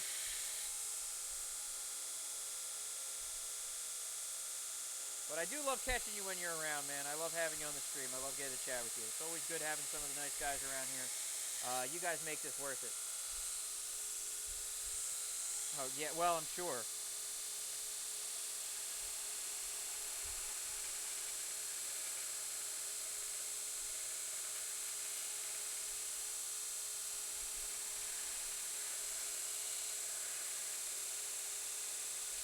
I'm sure people are a little buggy about it right now.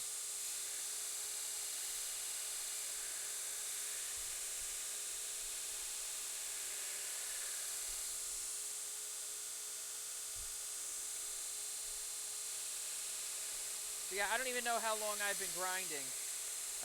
Possibly a half hour. So within a half hour.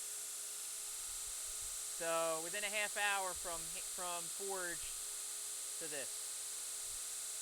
This is where we're at. So, I mean, you can do the math and figure out that, yeah, I am super happy to have this grinder.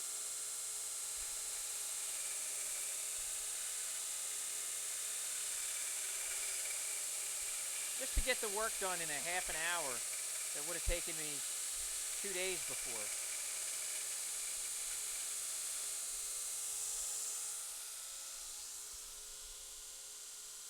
Yeah, it's a fun little blade.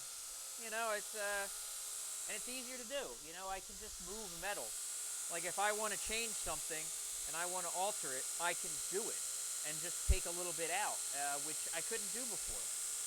It was impossible before, and now it's very easy to do that.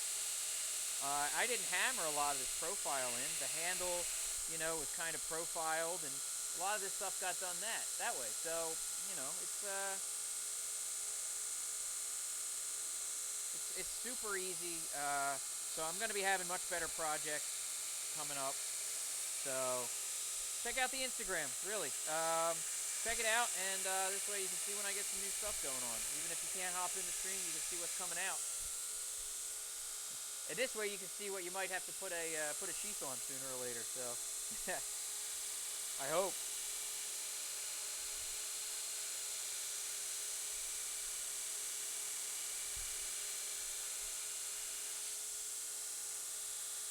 Actually, if you have like a Facebook, that would probably be super helpful too. If you're on Twitch, you should be able to see. I'll have to, if you can private message me if you have a Facebook. This way, any friends that I have on Facebook that don't use Twitch and stuff, I get a lot of people from there that visit me. And if you have a Facebook, I could send people to you that way as well. So instead of trying to get people who don't use Twitch to go through Twitch to get to you, if you message me, I can get you my Facebook profile, my regular, you know, personal Facebook, and I'll get this way I could say, hey, yeah, go to this guy, and it'll be a little bit easier for them to get in touch with you. So whatever I can do to reach out to you easier. Okay, cool. Yeah, if you hit me up there. Yeah, I don't go too crazy on my Facebook either, but you know, I stream this through there, so you know, all that good stuff. Hot, hot, hot, hot.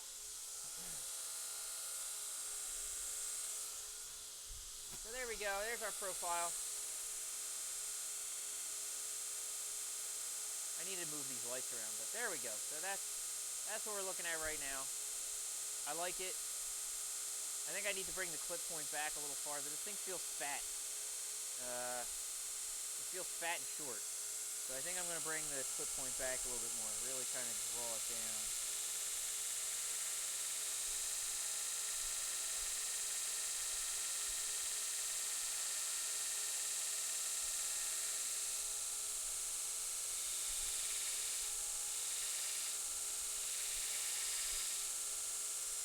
Yeah, there she goes. That looks mean now. It's a little long, but you know what? My knife. Yeah, that's kind of cool.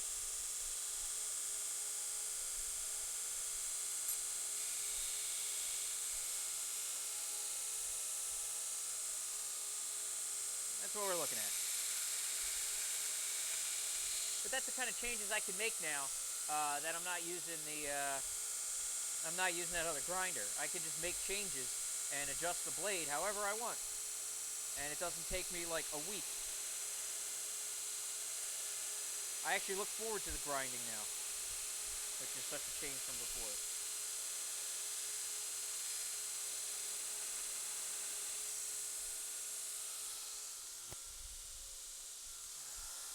Let's see, how's the balance? Oh, there we go. There's good balance.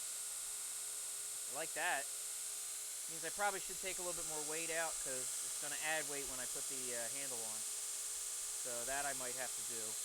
But I am starting to get hungry. Oh, yeah, that's because it's almost 6 o'clock. So here's what I'm going to do, guys. 15 more minutes. 6 o'clock, I'm going to roll out. I'm going to go get some food because, you know, we all got to eat dinner, right?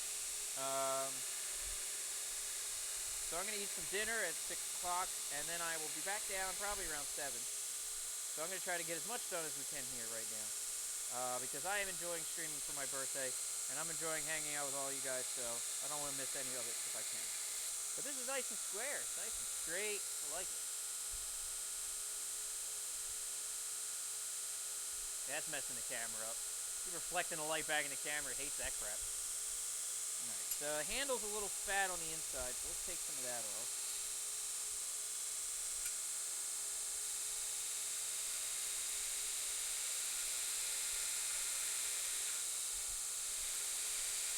I want to make sure it's about as even all the way down as it can be. You know, like, I want to make sure it's the same size at the blade as it is at the butt. So, you said butt.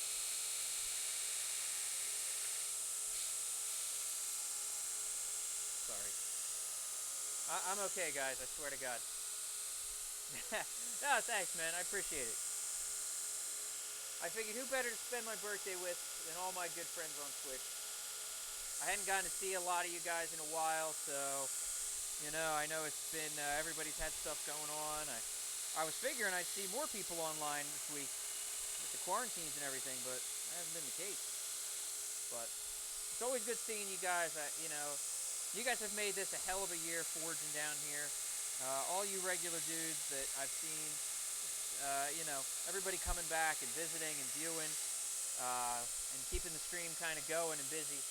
It's meant a lot to me. So really, if anybody, if I can share my birthday with, it's you guys. So I appreciate it a lot. So actually, my stomach's starting to growl a lot now. Take some weight off the butt of this here. I'm going to square this up just a little bit, and then I think I'm going to have to go get some dinner. My wife hasn't come down and yelled at me yet.